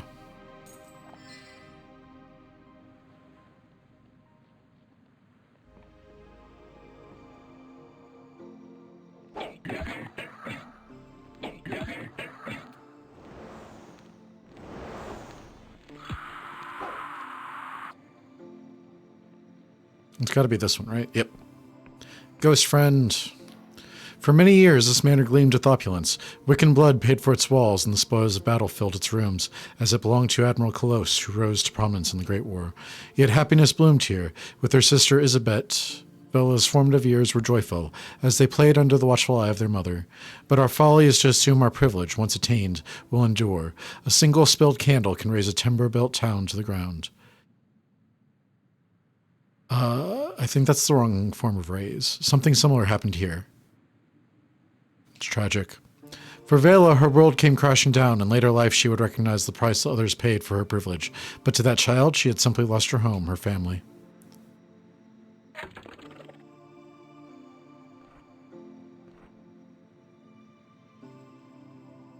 You followed her to the destroyed manor, and all that remains is to go inside.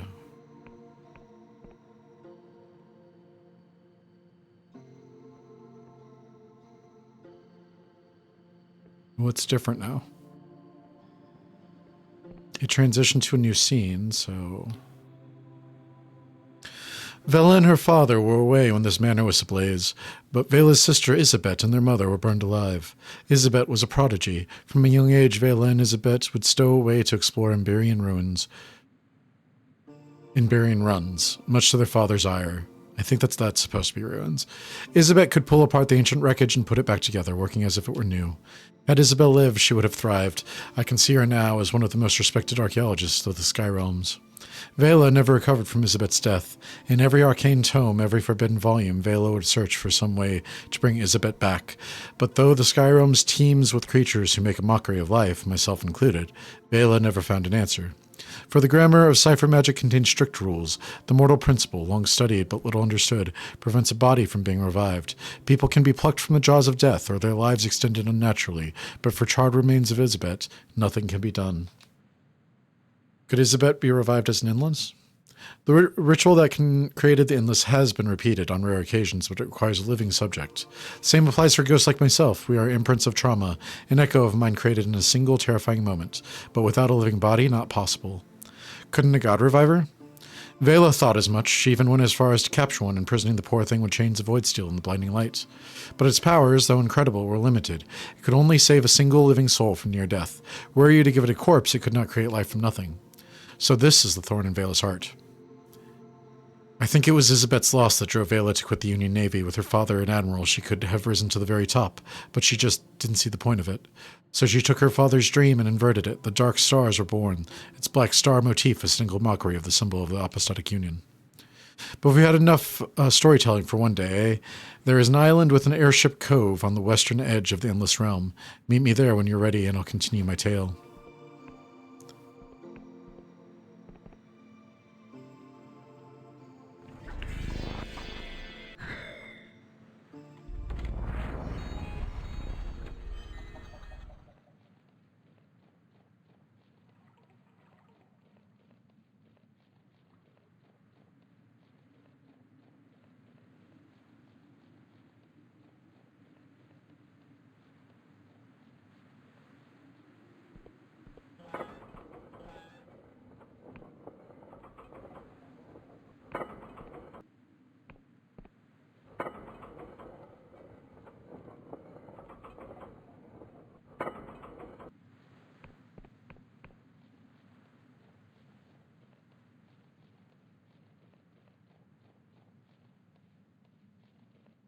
Endless Realm.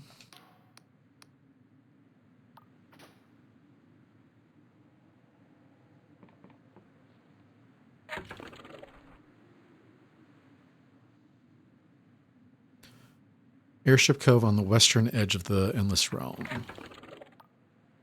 Where are we now?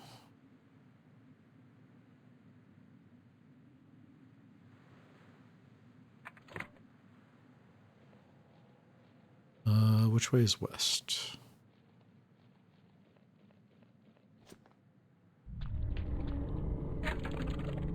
This way is west.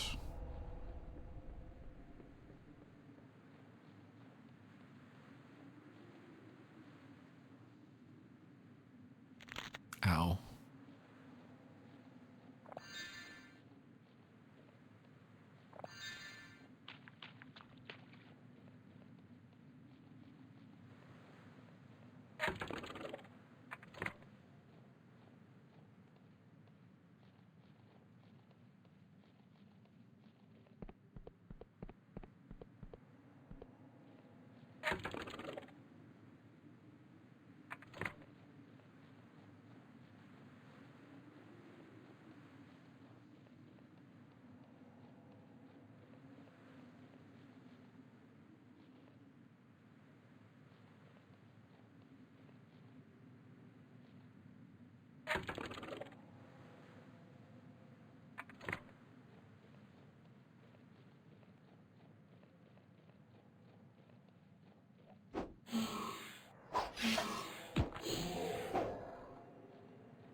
I've already been up here.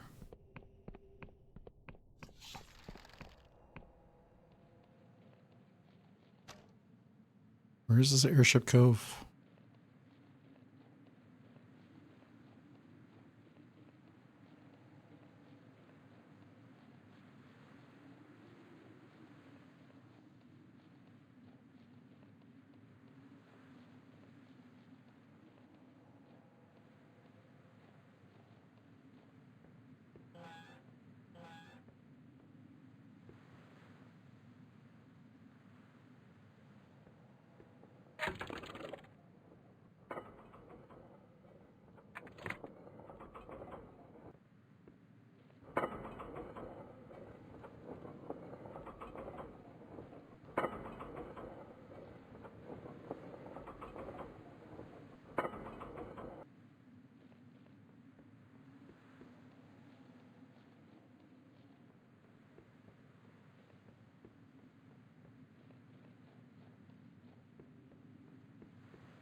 Did say on the western edge.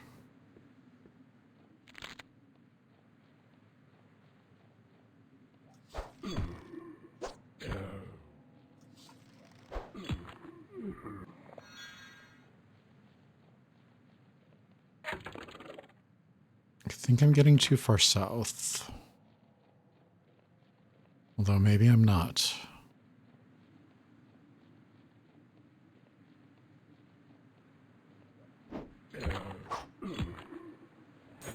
Thought you were dead. Here we go.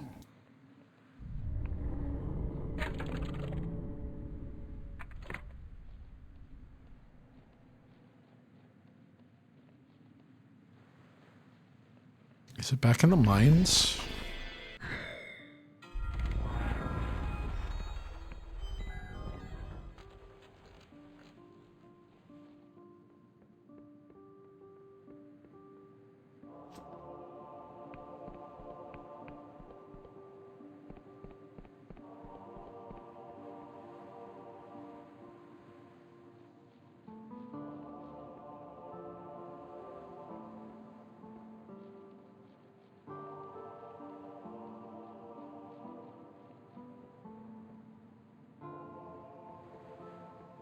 It can't be in here, right?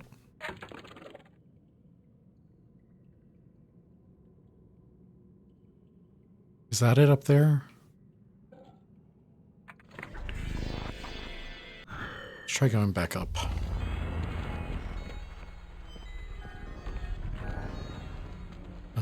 Up.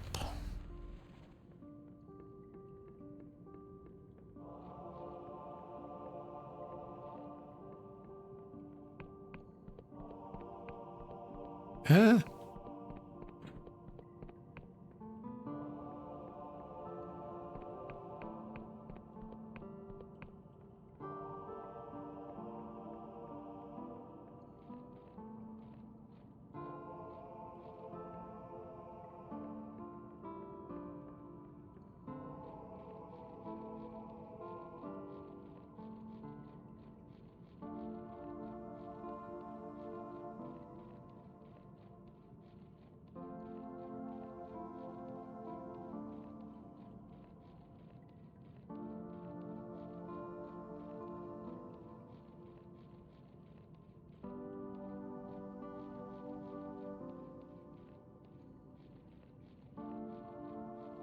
I can get back up from here, right? I thought I could. Where am I going?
It's 4:20.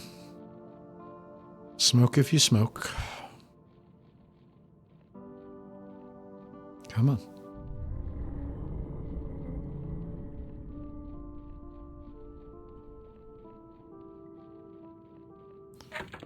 Where am I going? Up and across? Or over here?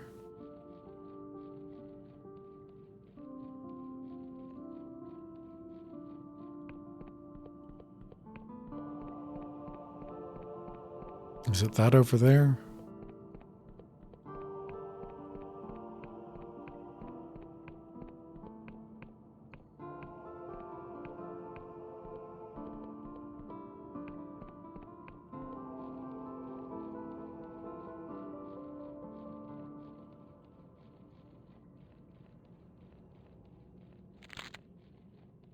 That's it. Okay.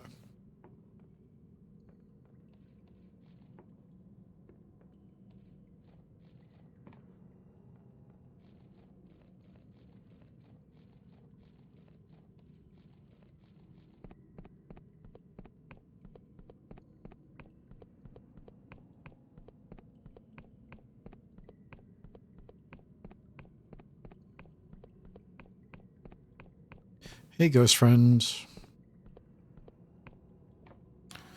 This is where it all started, the mercenary outfit known as the Dark Stars. Vela, Jack Basalt, and Orlaith, just the three of them in a cave with a rickety sloop, barely skyworthy. On one of their first jobs, they found me, or rather the real me, before I looked like a rubbish painting. The three of them damn near killed me. Wait, you fought for Vela? Or you fought Vela? That's right, stranger. They'd been hired by a Riovin noble to round up the Wiccans in Hollowshire back before the Union was here in full force. So I woke up one morning with Orlay's sword at my throat, in her full Emberian armor. It was quite a shock, though not as much as of the shock that I gave her, a bolt of pure electricity surging through all that metal. And so we fought, me and my godlet, versus the three of them. I almost escaped, but seeing Vela fight is something else. Usually I can scry what someone plans to do, but Vela's thoughts are bristling with possibilities. Before I knew it, she was behind me with a dagger to my neck. I thought I was dead, but she simply asked, "How would you like to be a merc?" And so they brought me back here to their hideout, and 3 became 4. You have to understand, stranger. I had spent my youth cowering from the Union and their agents. My parents taught me all I knew of Wiccan magic, of how to hear the language of cipher and all things. But when my parents vanished, I was left with no one. When I told Vela my story, she wept and embraced me. It had been a long time since I'd felt the touch of another person, and looking into her eyes was like staring into the void. Normally, stranger, I can read people, catch a glimpse of what's to come, but Vela, her future was a tangle of infinite possibility. She was unreadable. It was intoxicating. Those first few years with the Dark Stars, it was my first time I felt like I belonged somewhere. My comrades didn't fear my cipher. They relied on it. You never mentioned you were a Dark Star. That wouldn't be very mysterious of me, now would it? I have a certain reputation to uphold, being a ghost and all. Besides, as far as I'm concerned, the Dark Star company that I knew is gone.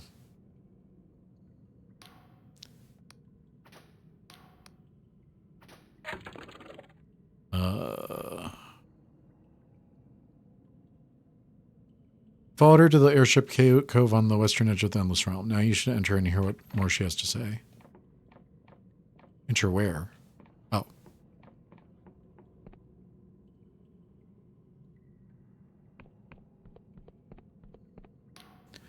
In those early days of the Dark Stars, Vela took contracts from anyone, the Union, the Wiccans, even outlaws, but it was about the cause, not the coin. She couldn't stand the thought of being like her father, whose military campaigns had brought so much upheaval, so if a contract smelled fishy, we turned it down and were hungry. We didn't mind, but when we took a job, nothing could stop us. It wasn't long before our numbers swelled and we outgrew this tiny cove. Soon enough, everyone from the lowest ruffian to the loftiest noble knew of the Dark Stars. What made people want to follow Vela? Vela cajoled us all with intoxicating dreams. We weren't just going to get rich, we were going to build something that neither the Union nor the Wiccans had. A place free from the gods and masters. A paradise. A heaven. Those times were the happiest of my life. We fought together, drank and danced together, dreamed together, but it was not to last. To pay the new recruits, Vela had to be less scrupulous with her contracts. I clashed with her a few times. When she slew the minor god Cernan, I flew into a rage. I never wanted the blood of a god on my hands. But it was when she found the damned Emberian key that things really got out of hand. There's an island drifting to the northwest of the Clockwork Kingdom that contains the wreckage of the Black Goblin airship. Meet me there and I will finish my story.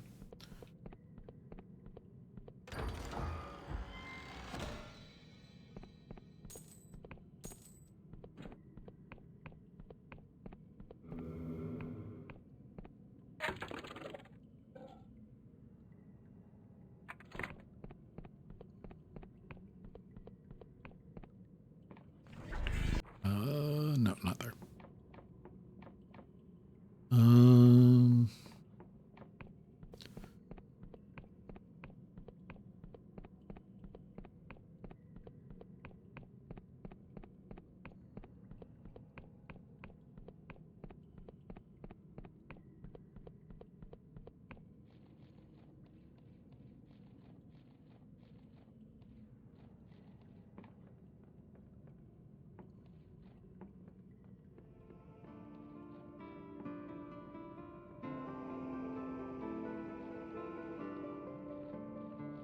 Item needs to grow back.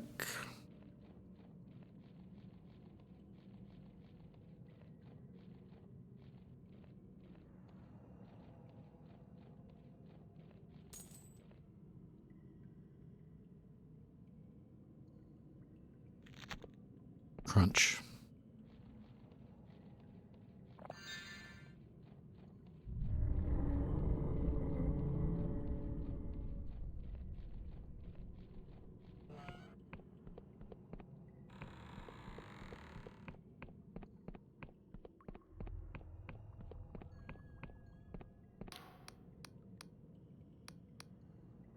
How do you know that? Is your desire to destroy the kingdom not born out of love? You still care for your subjects. Of course, I would undo their suffering. You're condemning innocents to death. Your words have weight to them, mortal. The weight of the years is already immense. What does a few more matter? Perhaps things can get better. Leave me be. You've given me much to think about.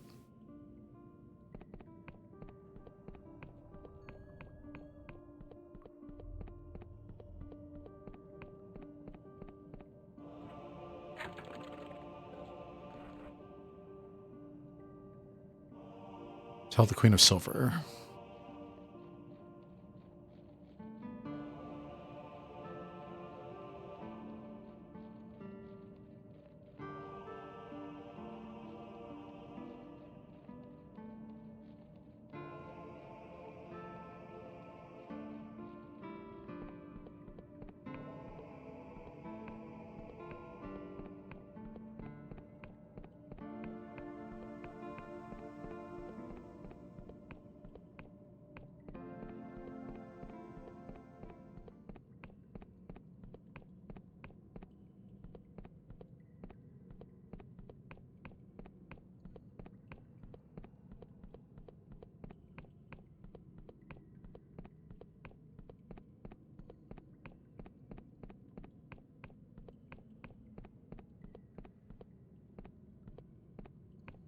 Boy.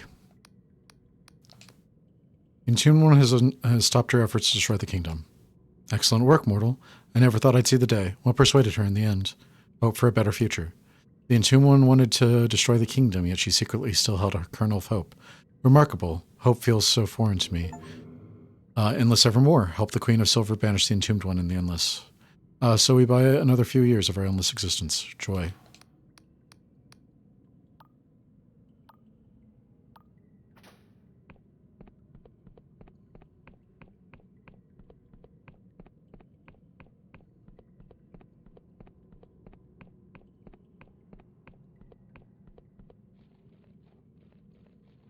She doesn't seem very enthused about the whole, few more years.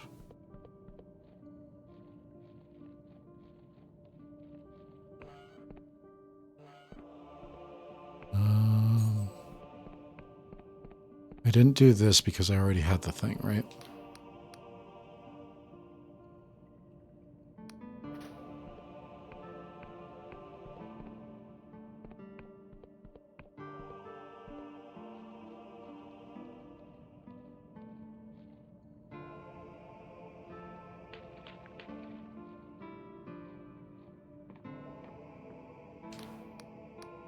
Clockwork Kingdom. What are we looking for?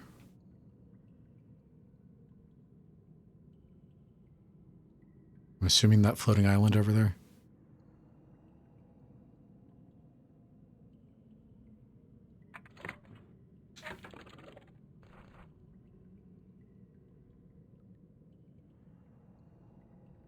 Wreckage of Black Goblin airship, which drifts to the northwest of the Clockwork Kingdom.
Gained a mana potion.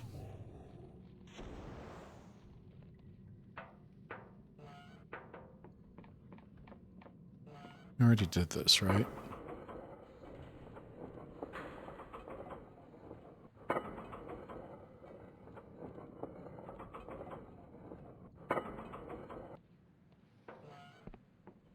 Yes, we did. Okay.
Okay, I see it. How do I get down there? All right.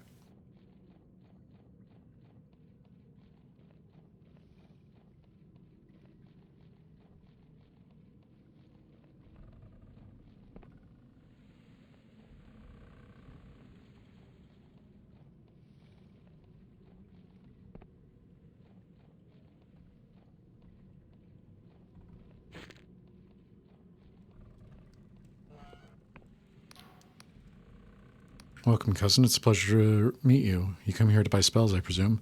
I can tell you're not with the king, so I don't mind doing business. He can't hear us here. They think they can stop me selling magic? Imagine, me of all people? I'm older than the king, and I'm better at magic too. Oh, well then. What are you here for then?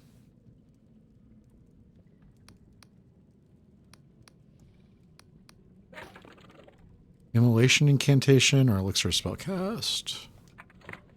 I don't need any of that.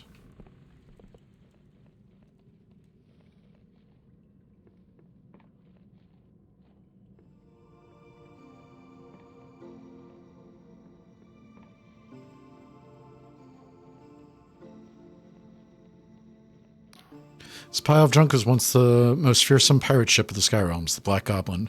Merchants from Puria to Alastra feared its volley of cipher-inscribed cannonballs. The Union Navy paid us a fortune to headhunt its captain. In the end, we got the coin and the ship. Few dared to cross the dark stars after that. How did you win the ship battle? We were going up against a galleon with a tiny schooner. We had 2 guns. They had 20 per side, but anyone's measure, it was pure suicide. By anyone's measure, it was pure suicide. But I've always had a certain knack for foresight. I knew they would commit their starboard, so we had the better of them. Before they knew it, we had one of our guns pointing straight at their rear. But this was not any old gun. It was one of Caxton Frost cannons.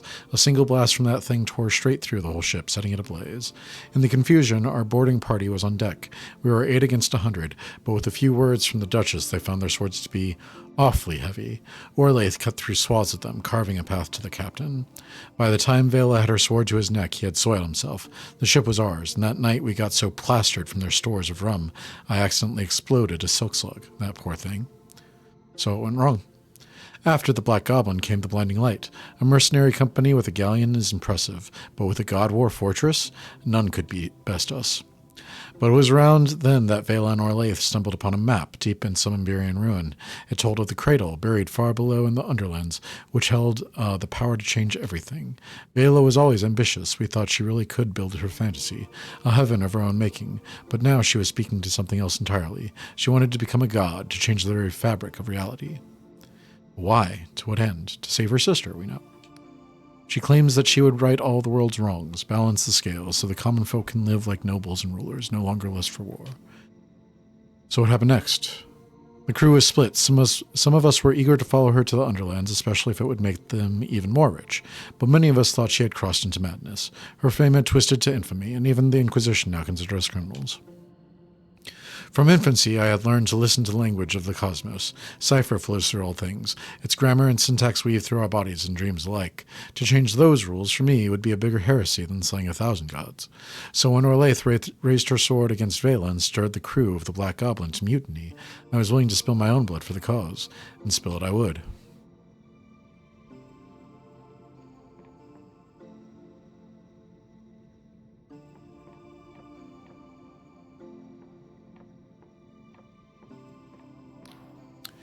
In truth, I knew the Black Goblin stood no chance against a God War fortress. The blinding light's guns tore through our hull in moments, leaving us sinking towards the clouds. Through the smoke and the chaos, I saw Vela board our ship. She was furious. Her and Orlaith were like sisters. She couldn't take the betrayal. Through the haze of battle, I saw their blades clash, and I saw Orlaith, her defense broken, hurled from the side of the ship. And then a crash like I've never felt before. The ship had run aground. When I came to in this very spot, Vela stood overhead, staring right at me. I was bloody, wounded, but Vela just turned and walked away. It was at that moment I was born, the spectral echo of my former self. I tried to scream, I tried to cry, but I had not yet learned how to coalesce into a body, a shape. So I watched my corporeal body, my former self, lie there, barely clinging to life. I watched the Inquisition agents arrive, and I saw her scream as they dragged her away. I watched as they threw her in a cell, and their instruments of agony tore into her flesh. I watched as her will broke, and she spilled every secret she knew. I watched as they destroyed her. Does that mean another version of you still lives? Of course, stranger. It's only in those old fairy tales of the Middle Ages. It's only in those old fairy tales of the Middle Ages that one has to die to become a ghost. In fact, you're well acquainted with my corporeal self. She winks. I'm sure you can figure out who.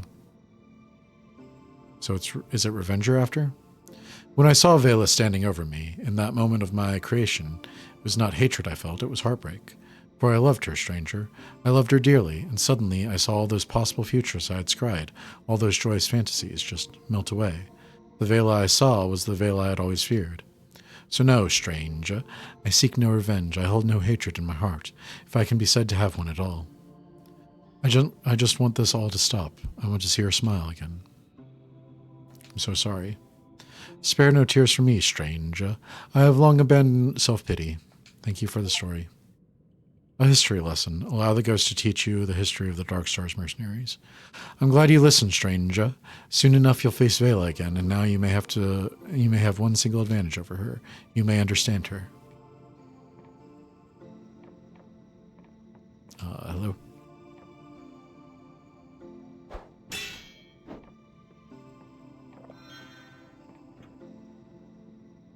Gain Santhosic Bomb?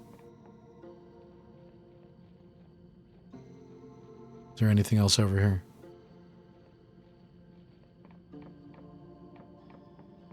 It's kind of wish that there were more like little alcoves in the ship.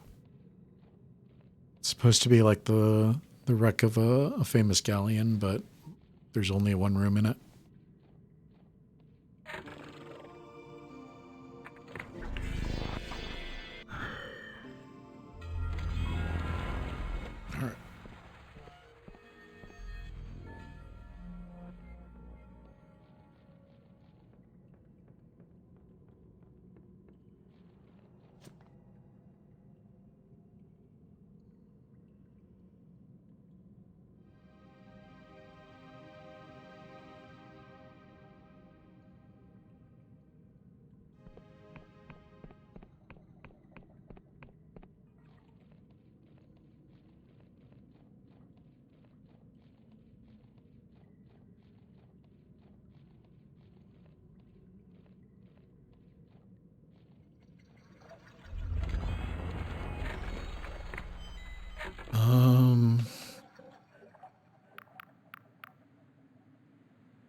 My, haven't you been busy? All of the former Dark Stars have returned. Just like old times. Together we've conceived a plan. According to our lathe, Vela has fled to the Underlands, and what's more, she knows where. You will take these Dark Star criminals as your companions. You will pursue Vela. You will not fail. How will we do it? Caxton Frost has finished repairing the blinding light. We can launch a small cutter airship on the expedition to the Underlands. But first, I will let you do the honors of activating the blinding light. Go to the main control panel. Go to the main control panel and set the alert for battle stations. Where is the main control panel?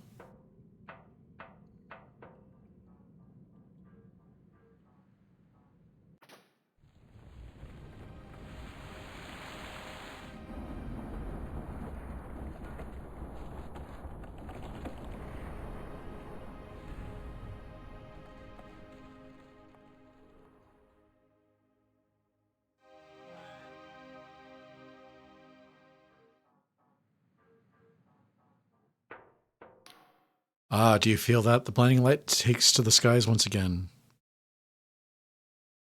Can't we just fly this whole little ship after Vela? This flying fortress is too large to make the descent. The storms that permanently rage above the Underlands would tear it to shreds. But we can launch a small cutter vessel with a reinforced hull that may survive the journey. The Tribunal can monitor your progress from the safety of the skies. You never said this was an airship. Have you not seen the grand painting or its many reproductions, The Blinding Light impales a horror? Or heard the numerous songs and stories, embellished as they may be? I cannot be blamed for your ignorance. You and the former Dark Stars will assemble into a counter-warship strike force and pursue Vela. Your mission is as follows. You will make your way to the hangar of the Blinding Light, where there is a small cutter airship ready to descend to the Underlands. Jack Basalt will pilot the craft, while the Duchess magic will shield it from the unrelenting chaos of the understorms. Caxton Frost will disarm whatever ancient security system you find on the surface. Once you land, our lathe will guide the way to the cradle. Exactly what the cradle is, we don't know, but Vela thinks it can rewrite the very fabric of reality. Needless to say, she must be stopped. Listen, Confessor, if it were up to me, we'd have a whole naval fleet hurtling down there, but the Union Navy doesn't want to hear it. They think this coffin they stuffed me in has clouded my reason. I have the authority to send only the most expendable of my tribunal, but, loath as I am to admit it, you've proven yourself just as capable as any operative under my command. So it falls solely on your team to stop Vela at any cost. Remember that she meddles with forces beyond our comprehension and threatens the stability of not just the Apostatic Union, but the whole Sky Realms. Is your mission clear, Confessor 17? All clear. Good. Make your way to the hangar to depart. We are way up here.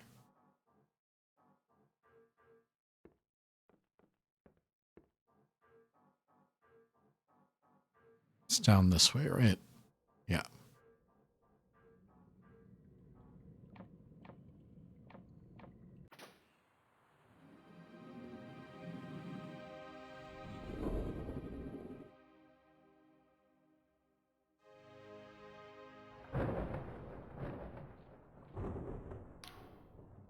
You wake with a pounding head. You gasp for breath. Your lungs fill with acrid air. Everything hurts.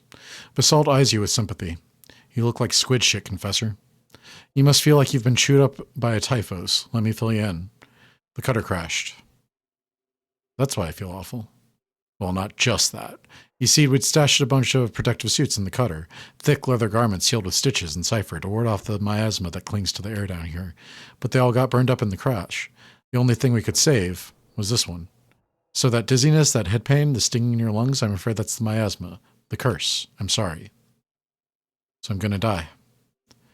Depends on the exposure time. If we get this done quick, you might have a chance. Anyway, you might be able to salvage some sort of protection down there if you're lucky. There's been plenty of foolhardy expeditions to the Underlands, and the archaeologists, well, let's just say they didn't often come back. The others will be fine. Frost and Emberian have respirators built into their suits, and the Duchess, well, she's not breathing for centuries anyway. How do we crash? The understorms were brutal. When you're inside the clouds, you can't see shit. There's just flashes of light and deafening thunder. I tried to steer her the best I could, but it was always going to be a gamble. Truth be told, we're only here because of the Duchess. Without her cipher wards, I doubt we'd still be in one piece. We're a bit far from the mark, Orlaith, the Emberian. Orlaith, the Emberian, thinks we can see the cradle through the miasma, but it's a ways away. We'll need to cross that wasteland of rusted steel, a tall order. Frost thinks our best bet is to try reaching the coach house down the road. If we're lucky, we could salvage an Emberian autocoach. I've no idea what that is, but Frost thinks it can get us through the wasteland unscathed. It's a long shot, but none of us have any other better ideas. So as leader of this little jaunt, we figure you'll be wanting to scout ahead, eh, Confessor? Don't worry, we'll be right behind you. He winks. All right, I'll get going. Good stuff. With that attitude, we'll be back by supper. Remember, just scout a route past the machines down there, and we'll all meet up in that small canyon ahead.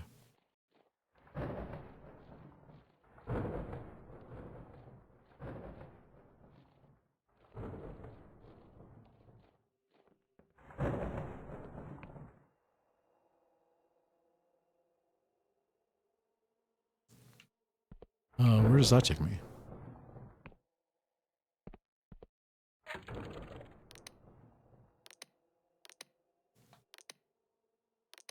Steel dagger, outlaw armor.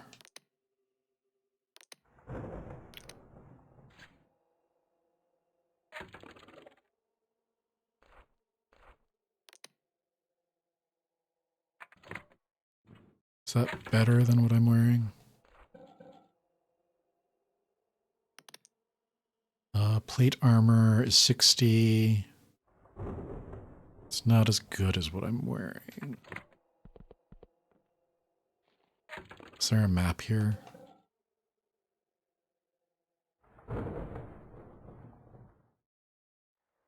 Does not appear to be.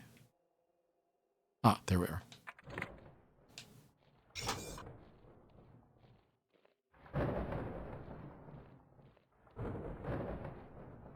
You're the Emberian.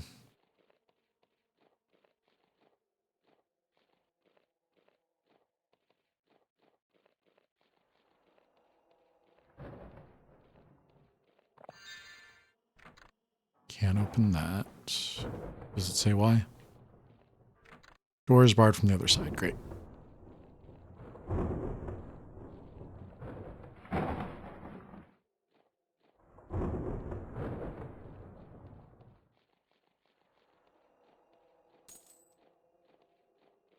Money, money, money, money.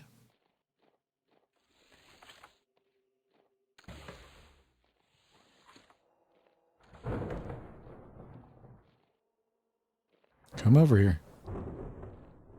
Get over here.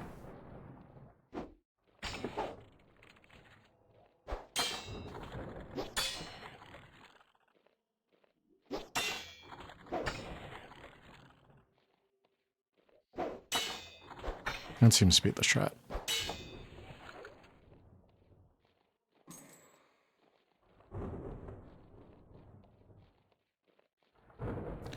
What are you? Lore skill is too low. Sealed by device.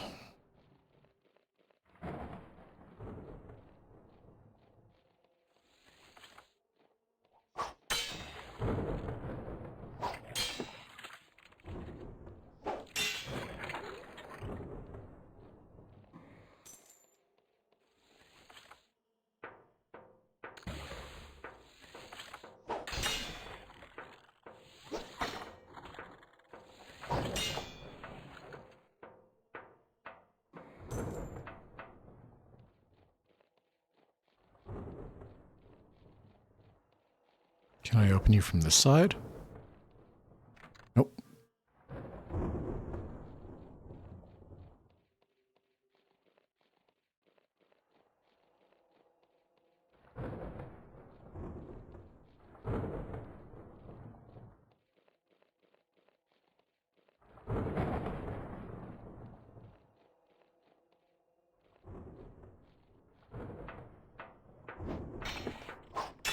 Oh, you are very strong. Hmm.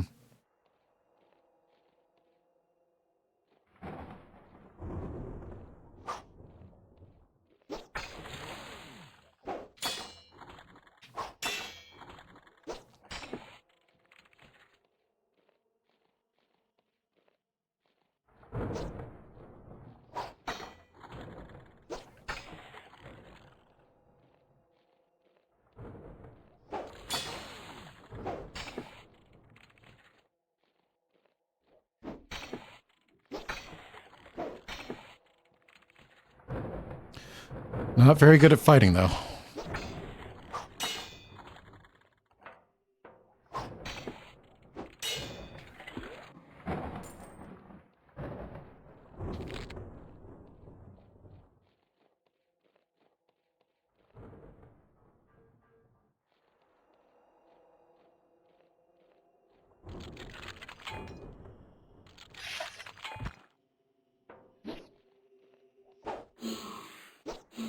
What are you?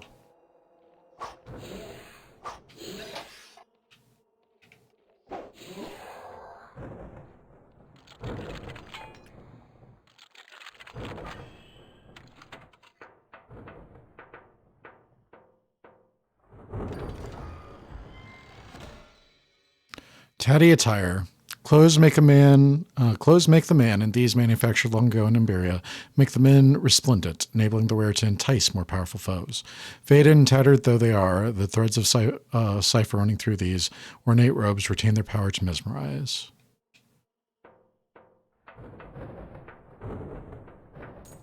Is that like anti-aggro?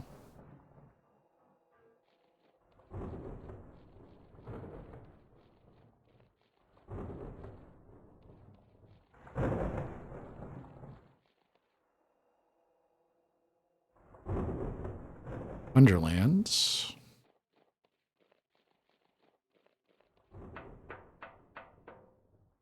Lift isn't active yet.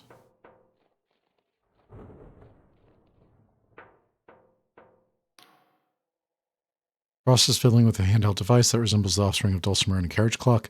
Silence, if you please. The procedure requires concentration. Evidently, the Emberians haven't revised their sealing spells since my last visit. Rather careless of them, huh? Incidentally, I believe we are close to where the Monroe expedition crashed back in 35. If you wish to survive this little jaunt, I suggest you search the record for a working mask.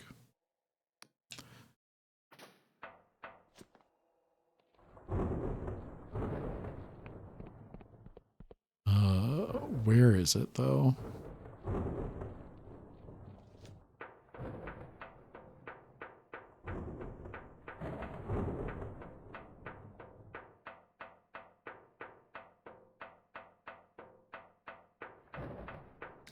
This is probably the right way, so let's go the other way.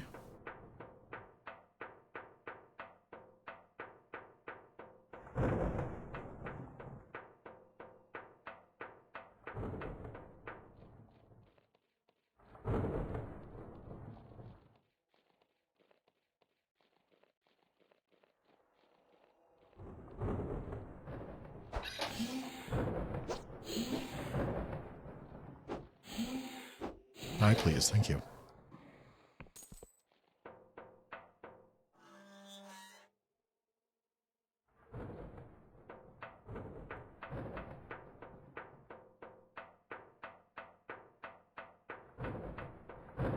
Okay, this looks like the right way.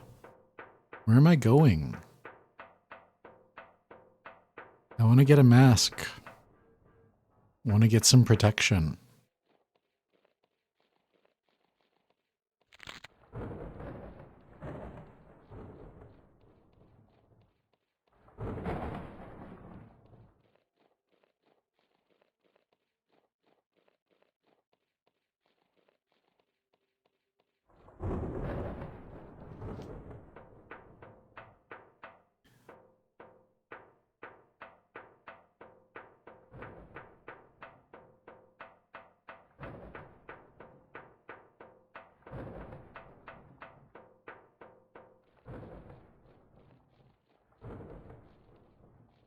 Oh my god.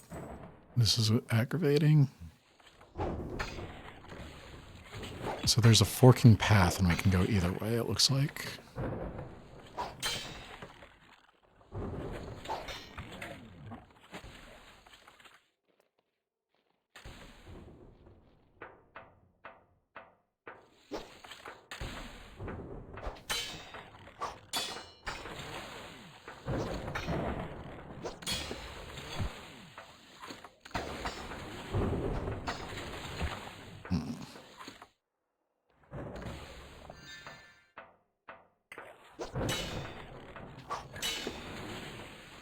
Come this way.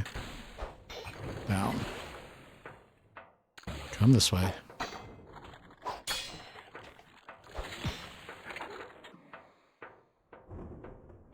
All right.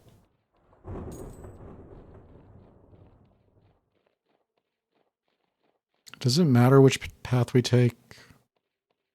Does one have the device and the other doesn't?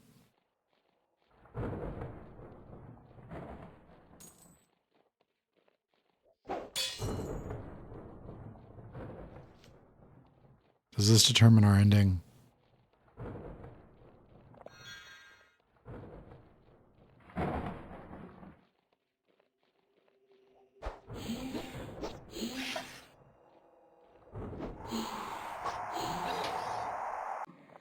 This looks like the elevator back to where we were before. So I don't really see the point in this.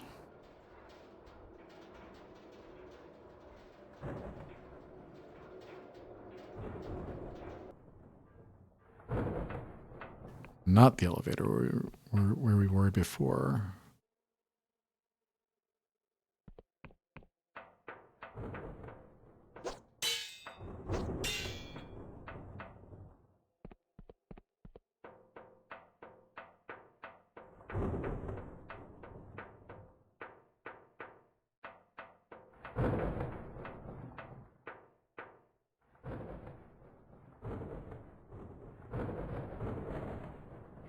Oh, can we not go in?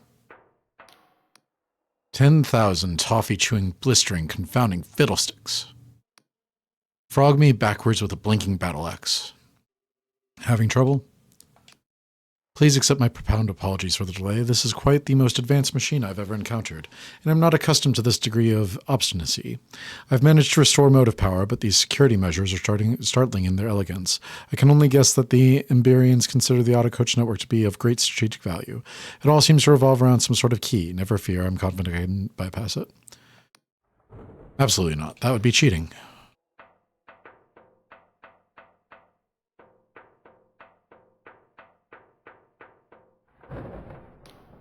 One heck of a view from up here, eh, Confessor? Like one of those fancy Beonian landscape painters slurped some bad mushroom stew and painted their fever dream. We're in luck. Do you see that city in the distance? That's where these auto coaches should take us. From there it should be a leisurely stroll to the cradle. Frost is working his magic, but looks like we'll still need a key to get one of the coaches going, so you'd best get looking for one. Of course, it will be like looking for a needle in a heap of shit, so mayhaps the Duchess can help you scry one. Last I saw her, she was headed for the mushroom forest down there.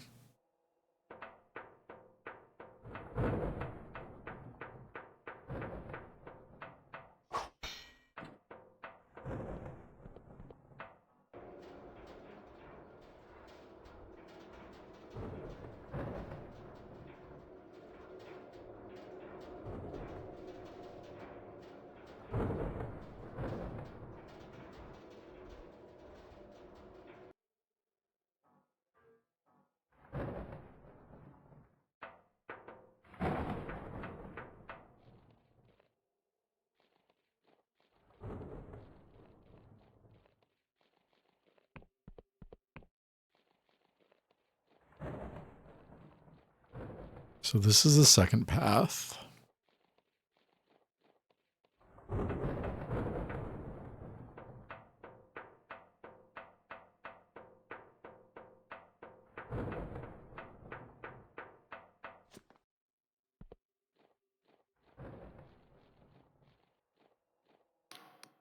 These things really know how to fight. They ain't like the smaller ones I've seen in the Sky Realms. These ones parry and repulse my blows, then learn my moves and react accordingly. It's like they're really thinking. If the Emberians built these things with just metal and magic, what else could they create?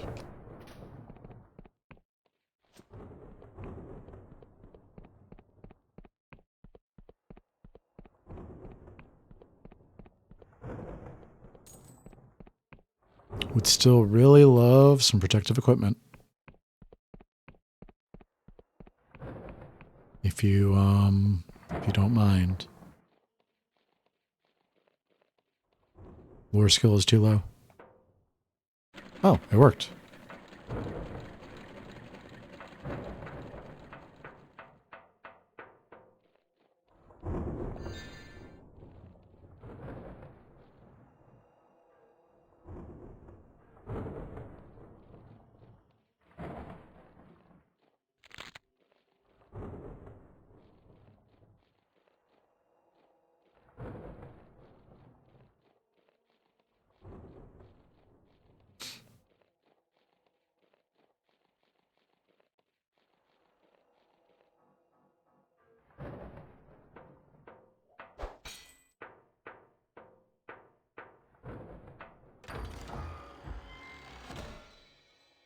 Anti-coach key.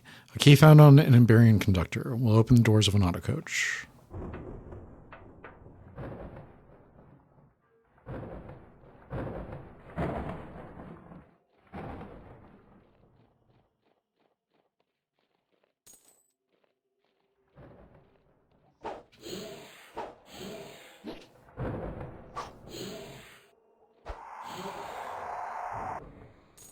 The ghosts kind of remind me of the phantoms in the New Londo ruins in Dark Souls 1.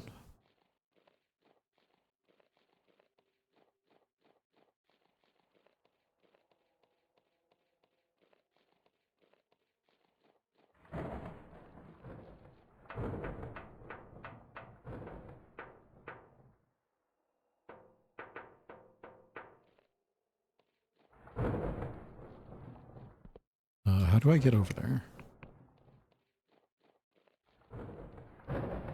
Oh.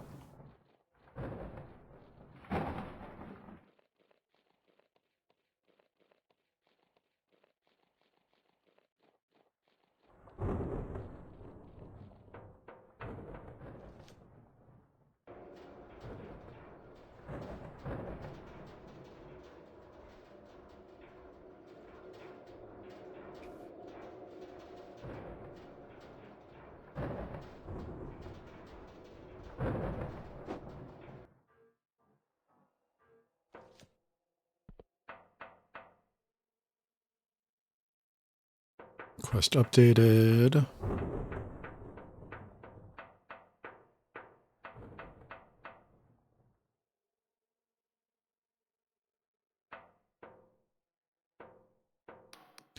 You are a spoil sport. Do you know that? I would have gotten it working without the key. All I needed was another hour, possibly 2. 7 at the very most.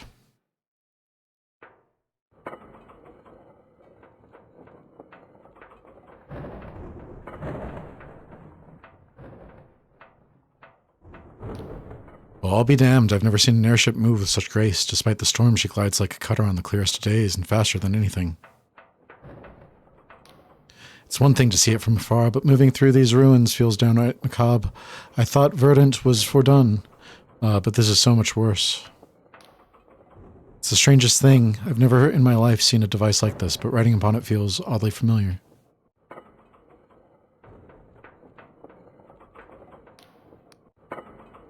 Incredible, simply astounding. Imagine how these must have changed the very nature of distance. Entire populations migrating like birds.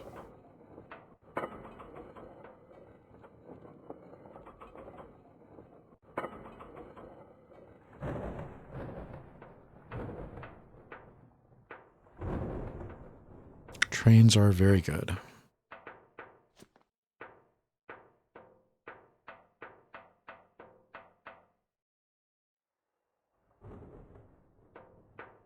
I really miss the subways in Seoul.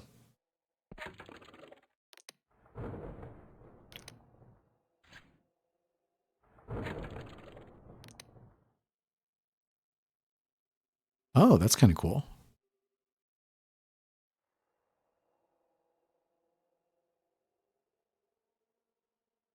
So we need to find this void steel.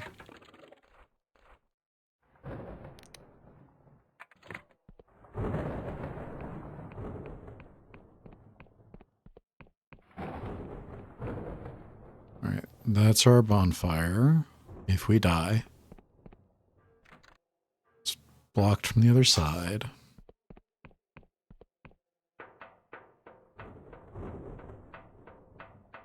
I'm guessing this is a boss arena. Nope.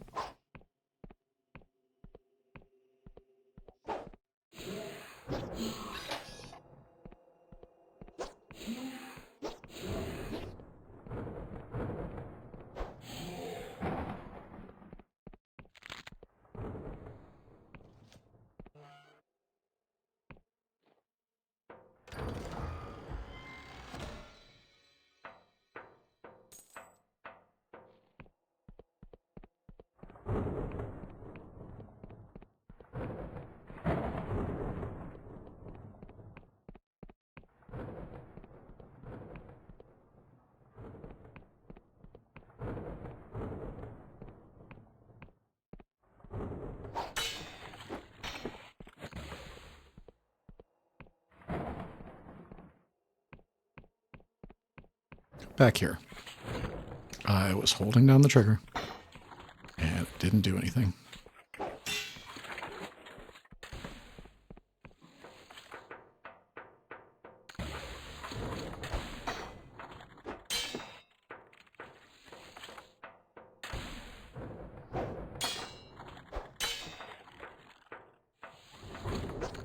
Bye, please. Thank you. What are you? Oh, that's a shield. I see.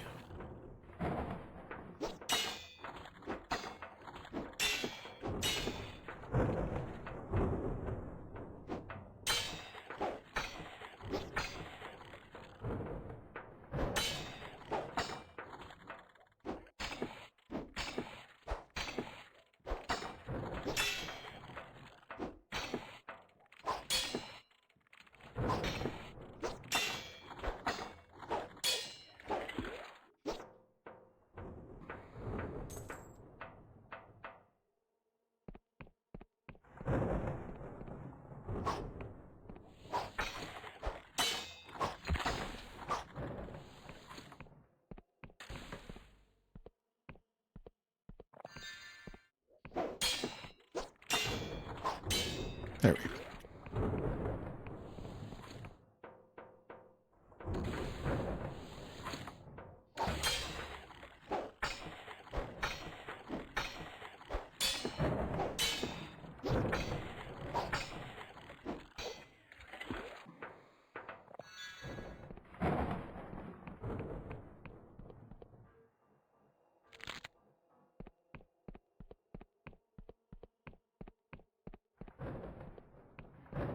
Is there no way on this one?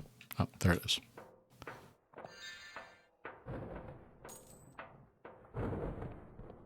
Do you open? Barred from the other side.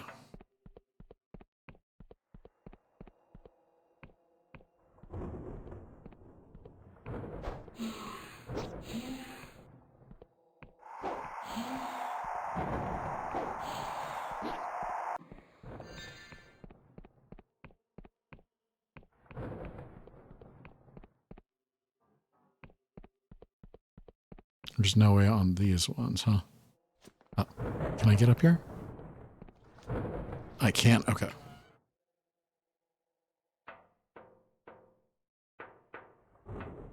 So you can get up here. There's just nothing over here. Weird.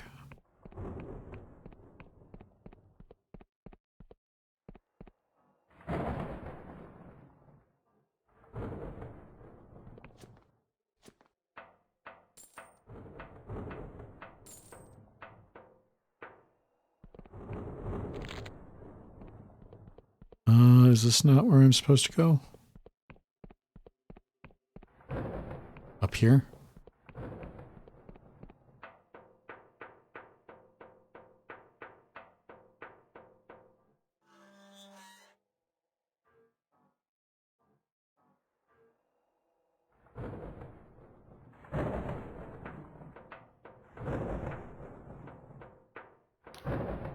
Oh, welcome, patron. Please take your seats. The show will begin. Shh.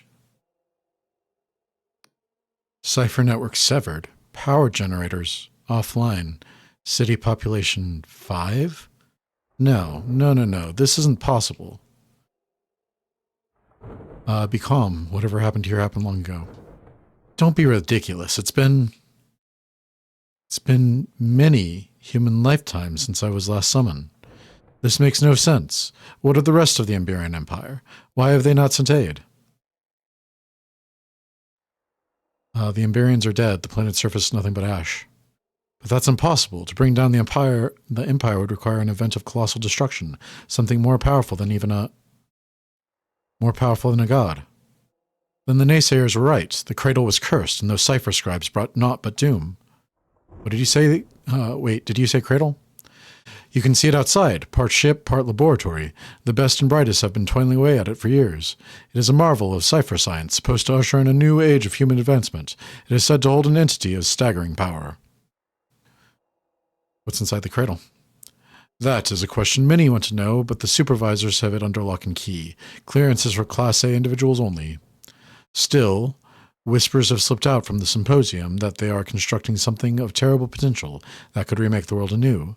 For spreading such rumors, I would normally be destroyed, but I suppose my supervisor is in no such position to do so. It is oddly liberating to speak so freely.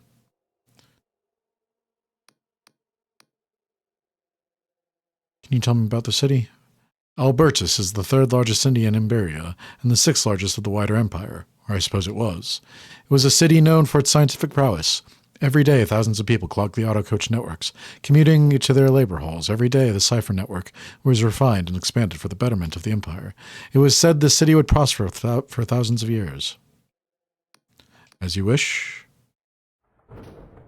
All right. Perfect acoustics. What is that creature? A captive ghost? A captive ghost? No, too clean. Mechanical. Filch, me, just think about the possibilities. Plays performed once, then reproduced elsewhere, like a bottled vision without the solipsism. Hear the voices, see the passions of great actors long dead. Time, no obstacle. Distance, no barrier. Yeah. What an awesome network. Definitely would never be used for evil.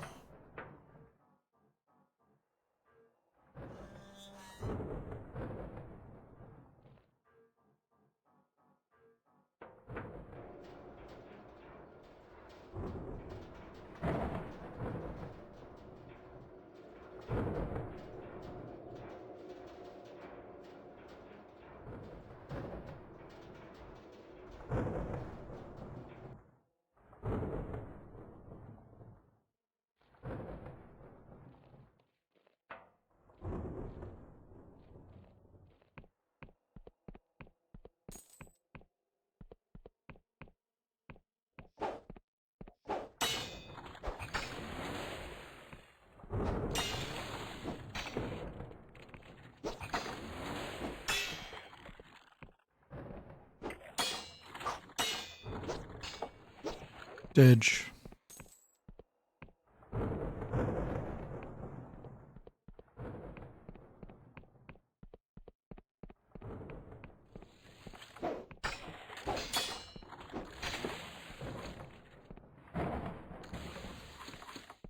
Come here.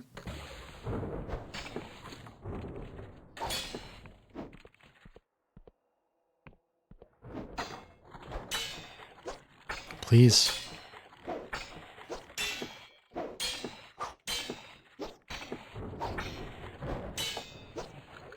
It is nice that you can just kind of stun lock them. It feels a little cheaty, though.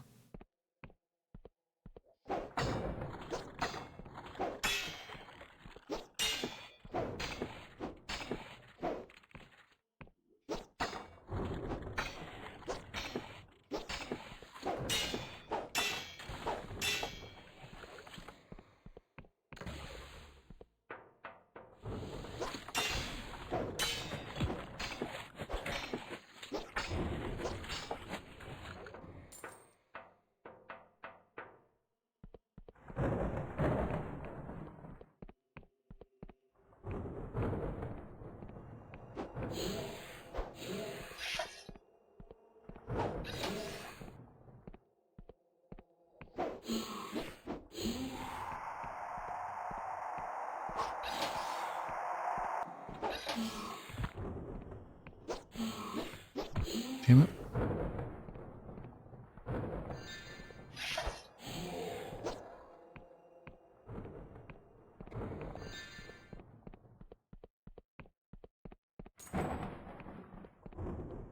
Do you open?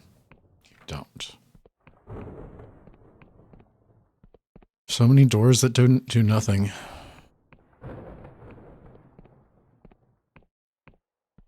What's up, Duchess? As a child, I would stare down from Verdant, past the clouds below, to the shimmering ocean of light that was the Iberian Empire. I believe that every man, woman, and child must have gone to bed with a full belly. It's strange to see that, in fact, they had their serfs and peasants just the same.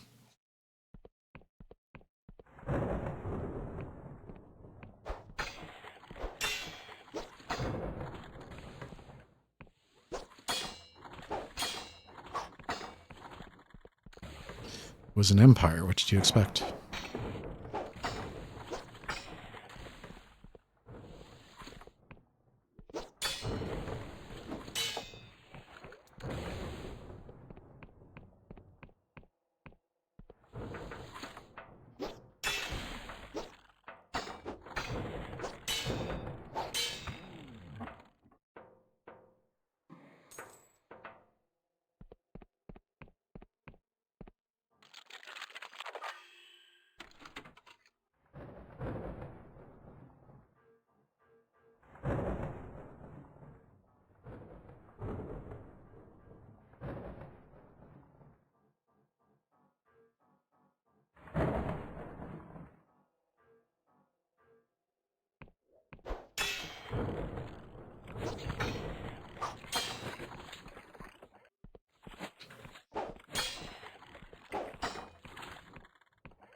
Die. Die. There we go.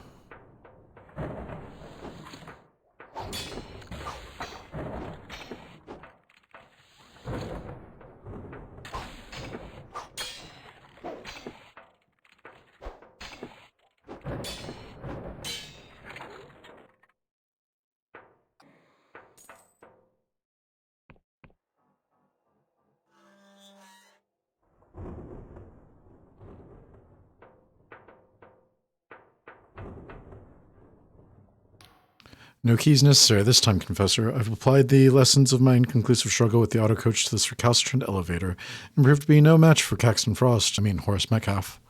When you throw the lever, we shall soar like dragonflies up to the highest peaks of this metropolis, or possibly be catapulted if I've misjudged the velocity. Blow me, this is exhilarating.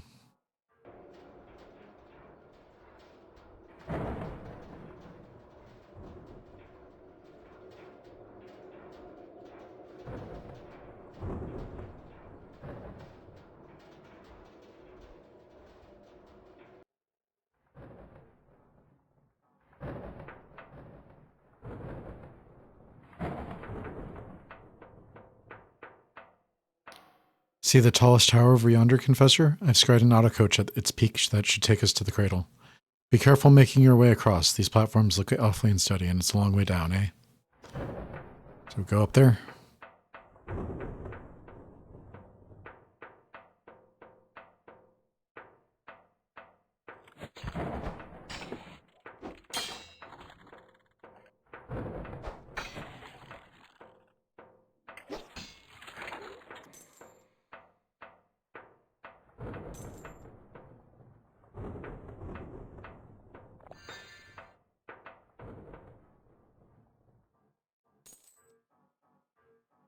I think our curse is giving us unlimited stamina. I don't seem to be losing stamina.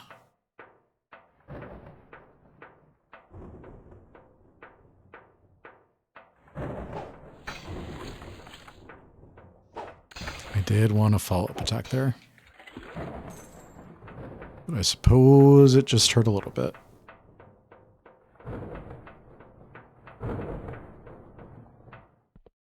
Come on. Up, up.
The markings are intriguing, elaborate, yet entirely abstract, no apparent representation of figures or scenes.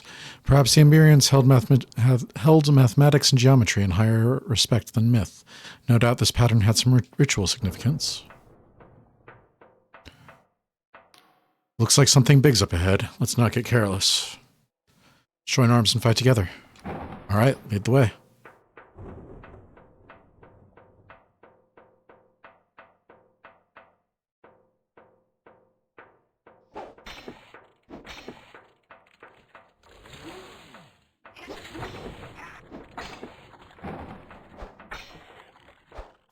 Emberian hits hard.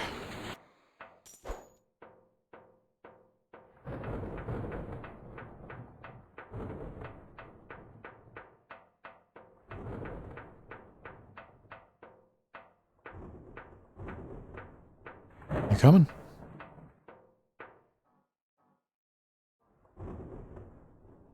Can't come with me?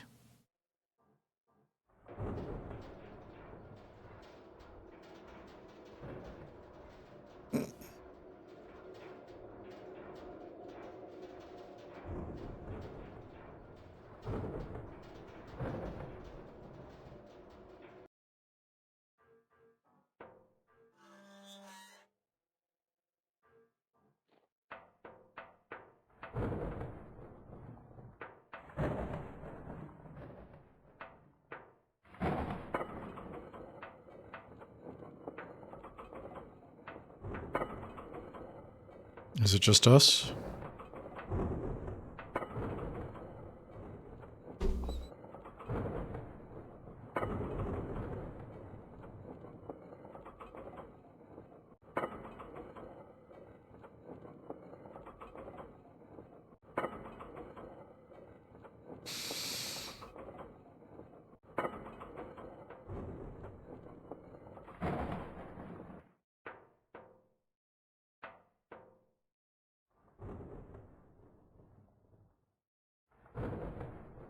Oh, no, our friends came too. Well, here we are at last, the cradle. Looks like no alehouse I've ever seen. This platform should take us inside. When we get to Vela, you can do the talking, Confessor. I reckon that's the best chance we've got. If she sees the rest of us, she'll only want to talk with her swords, with us being mutineers and all. I'm guessing your superiors want her brought in quietly, but if things go south, and I'm betting they will, we'll have your back. There may only be a handful of us, but we've faced tough odds before.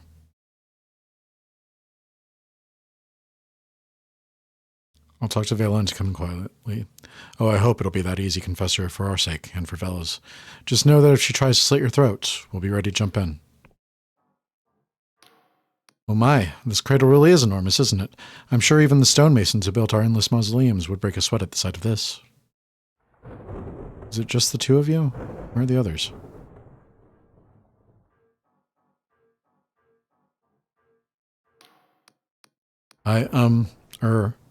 Please forgive my ineloquence. I find myself quite overcome. In matters of religion, Confessor, I am my father's son, and my mother's for that matter. Apostates to the end. They fled their homeland rather than truckle to any god. But this place, the power, the industry, the knowledge that its existence represents, I can find no other word for it but holy. If this is what the devout feel towards their gods,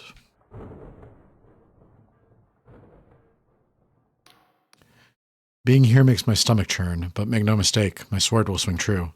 If it were up to me, I'd rush Vela head on, give her no time to think before I'd cleave her in two. But Basalt thinks we should hold back, assess the situation, while you two have a little chat. And loath as I am to admit it, the bastard's usually right.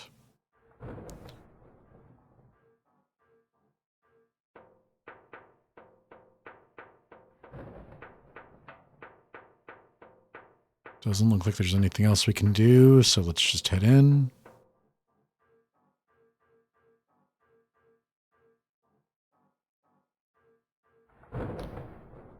Vela stands with poise, her commands booming through the chamber as Darkstar mercenaries scurry at her beck and call. Vela close! Vela's head snaps around, her eyes fixed upon you. She turns with one hand on her sword hilt. Vela close, I've come to... Silence! Vela's voice cuts through the air, her piercing gaze meeting her own. An intruder? Here, we're leagues under the sky realms, in a place as dangerous as it is inhospitable. You must be incredibly capable, or extremely stupid to follow me here. Hold on. You're that whelp who had the gall to approach me on the blinding light, aren't you? My, you've had quite the journey, Inquisitor. I almost didn't recognize you. But you must have had help. Only Orlaith saw the map that led here. She wouldn't have decided to come on her own. So Basalt must have convinced her. And if he was putting a team together, Caxton Frost would be at top of the list. Maybe the Duchess as well. But it can't just be Basalt leading this. He'd never have joined the Inquisition without persuasion. It can only be Kyre. You don't deny it? So a pack of traitors, led by a fledgling Inquisitor, have come to nip at my heels. Tell me, just what are you hoping to achieve?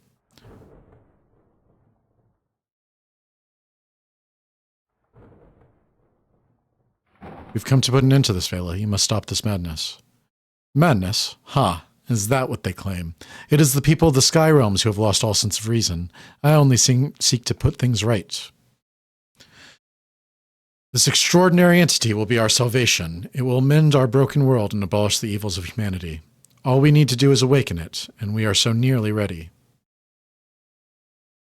What is that thing? Some would call it a god, but that would be to diminish its power, for the gods are of this world and are bound by its rulers. This being is of the void, the non-place of pure creation, where time and space act in mysterious ways. We know not whether the Emberians plucked it whole from that realm, or wove its corporeal flesh from void stuff. Regardless, in the ancient Emberian dialect they called it an angel, after the mythical creatures of Middle-Age lore. What do you plan to do with it? I'm going to change everything. The Emberians built the structure as an incubator for the angel, and had they succeeded in waking it, their tyranny would have enslaved the world for eternity. We're fortunate that the lesser evil occurred, for in stirring the angel they caused the world rend, nearly obliterated all of existence. But we have learned from their mistakes. We will use the angel to turn this world into a heaven, where every soul is free and equal. You could spark a second apocalypse and destroy what's left of the world. Over the past few years, I have recruited some of the most accomplished cipher scholars alive. With the correct wording, we will prevent a syntax cascade. Of this we are almost certain. And regardless, is the reward not worth the risk? What's left of this world is barely worth saving, but I would elevate us to be something nobler than history has ever known. You see, Inquisitor, there is beauty in us, such majesty, such potential. I have sailed the sky realms, and I have seen such wonders. Nay, not the void obelisk of Al-Azfara, or the thousand spires of Beyond University. I have seen the nuns of the vagrant hospice, tending to their enemies. I have seen a man give his life to the blood barons of Terran, so that a stranger may live. I have seen a child, recently orphaned, her face speckled with blood, offer me the last of her bread. Wherever my sails have taken me, I have seen the hopes and dreams of the common folk crushed by oppressors, be they Union, Wiccan, or otherwise. Everywhere I go, the poor writhe in the mud so that the rich may sleep in silk. Once I thought my sword could right the wrongs of the world, that morals and ethics could guide my blade, but I've seen too many skyships burn and too often breathe the stench of human flesh to believe that still. In truth, I had lost hope, until I had visions of an angel. Through the oniric interface of the Emberian map, I realized then what could be achieved. So you'd risk another world rend just to give bread to the poor? I would empower us all, so that every peasant stands equal to their lord. I would want every sword, shatter every cannon, so that not a drop of blood would spill. And I would banish death itself, so that no heart would ever be broken. This will be our heaven, and soon we will have it.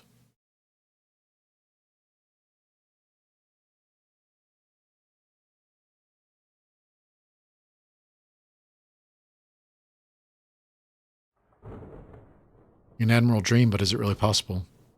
I suppose we're about to find out. Very soon I will awaken the angel, not out of greed or selfishness, but for the betterment of the Sky Realms and its people. And what of your late sister Isabet? Are you sure you're not doing this for her? How dare you mention her name? You know nothing of her soul, of my family. Isabet was. She meant more to me than... Isabet and my mother burned alive in my father's mansion. That Isabet was taken so young, and I alone should live, speaks plainly to the injustice of this world. Am I wrong for wanting to change that? You don't speak for all. Many oppose you, even your own former Darkstars. Pah, those traitors could have left on their own accord. They had no reason to fight me. I'm sure I would have let them go peacefully. Awaken the angel. I don't care if preparations aren't complete. We have run out of time.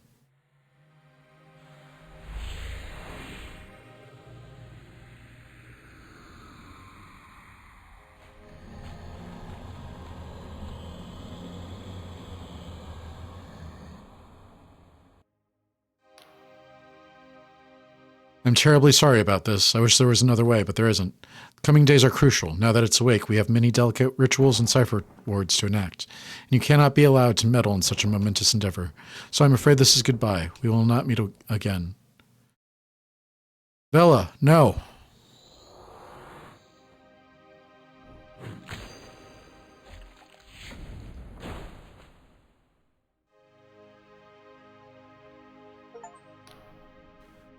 This changes everything. Learn what slumbers within the cradle. A valiant effort, human. Vela, I was so close. Do not be disheartened. Vela's blade has cut down many foes more powerful than yourself. And once again I have plucked you from the jaws of death. One of many times, I might say, though there is no shame in that. You have performed your task admirably. Three times. 3. Not many times. But confronting Vela again will prove a formidable challenge. The Emberian craft she has commandeered will not be so easily assailed a second time. To fight your way through, you will surely need my assistance. These void steel shackles are bound with Vela's magic. Only by her hand, or death, will I be freed. I am placing my trust in you. I won't let you down. The deity nods its conjured head, its conjoined heads. Now make your way to the High Confessor. I believe she wishes to speak with you. So I'm still cursed, right?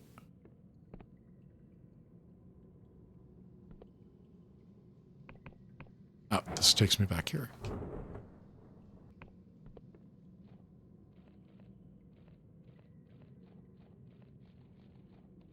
How do I get back to the Confessor? Oh, this way.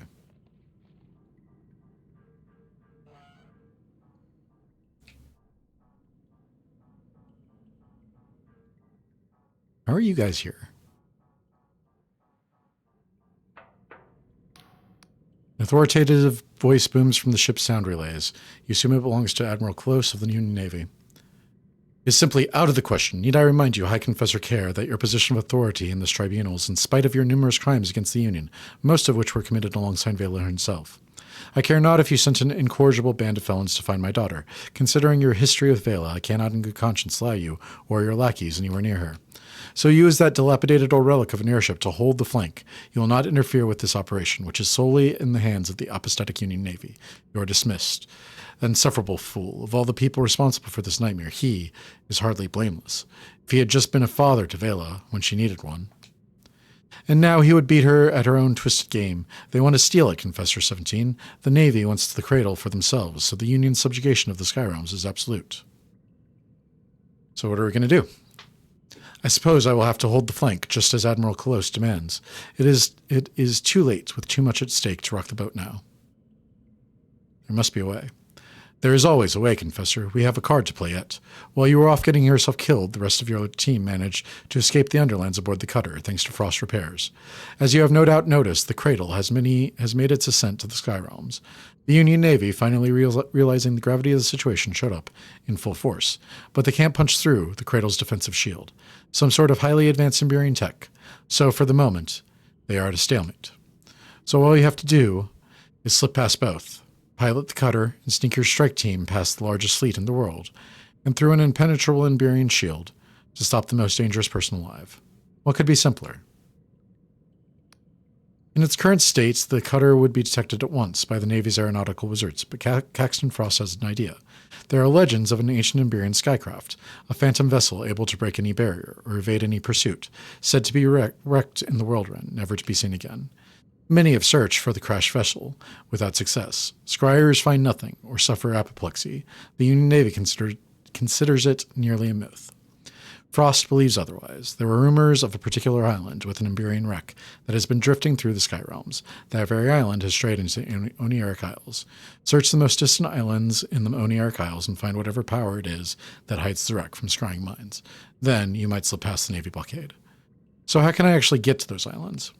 Cannot pilot the cutter, as Frost needs to modify it before your assault on the Cradle. No, it seems you will need your own airship.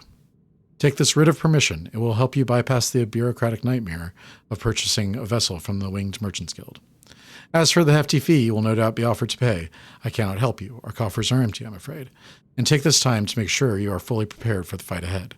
I do not think this situation will resolve anytime soon. Assaulting the castle will be no easy task. Now you should get going. I have my own troubles to attend to. Good. You are dismissed. All right. Is there a save spot near here?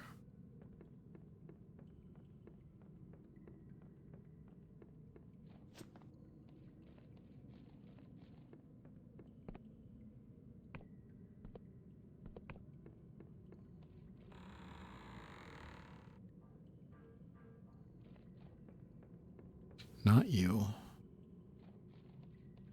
Not you.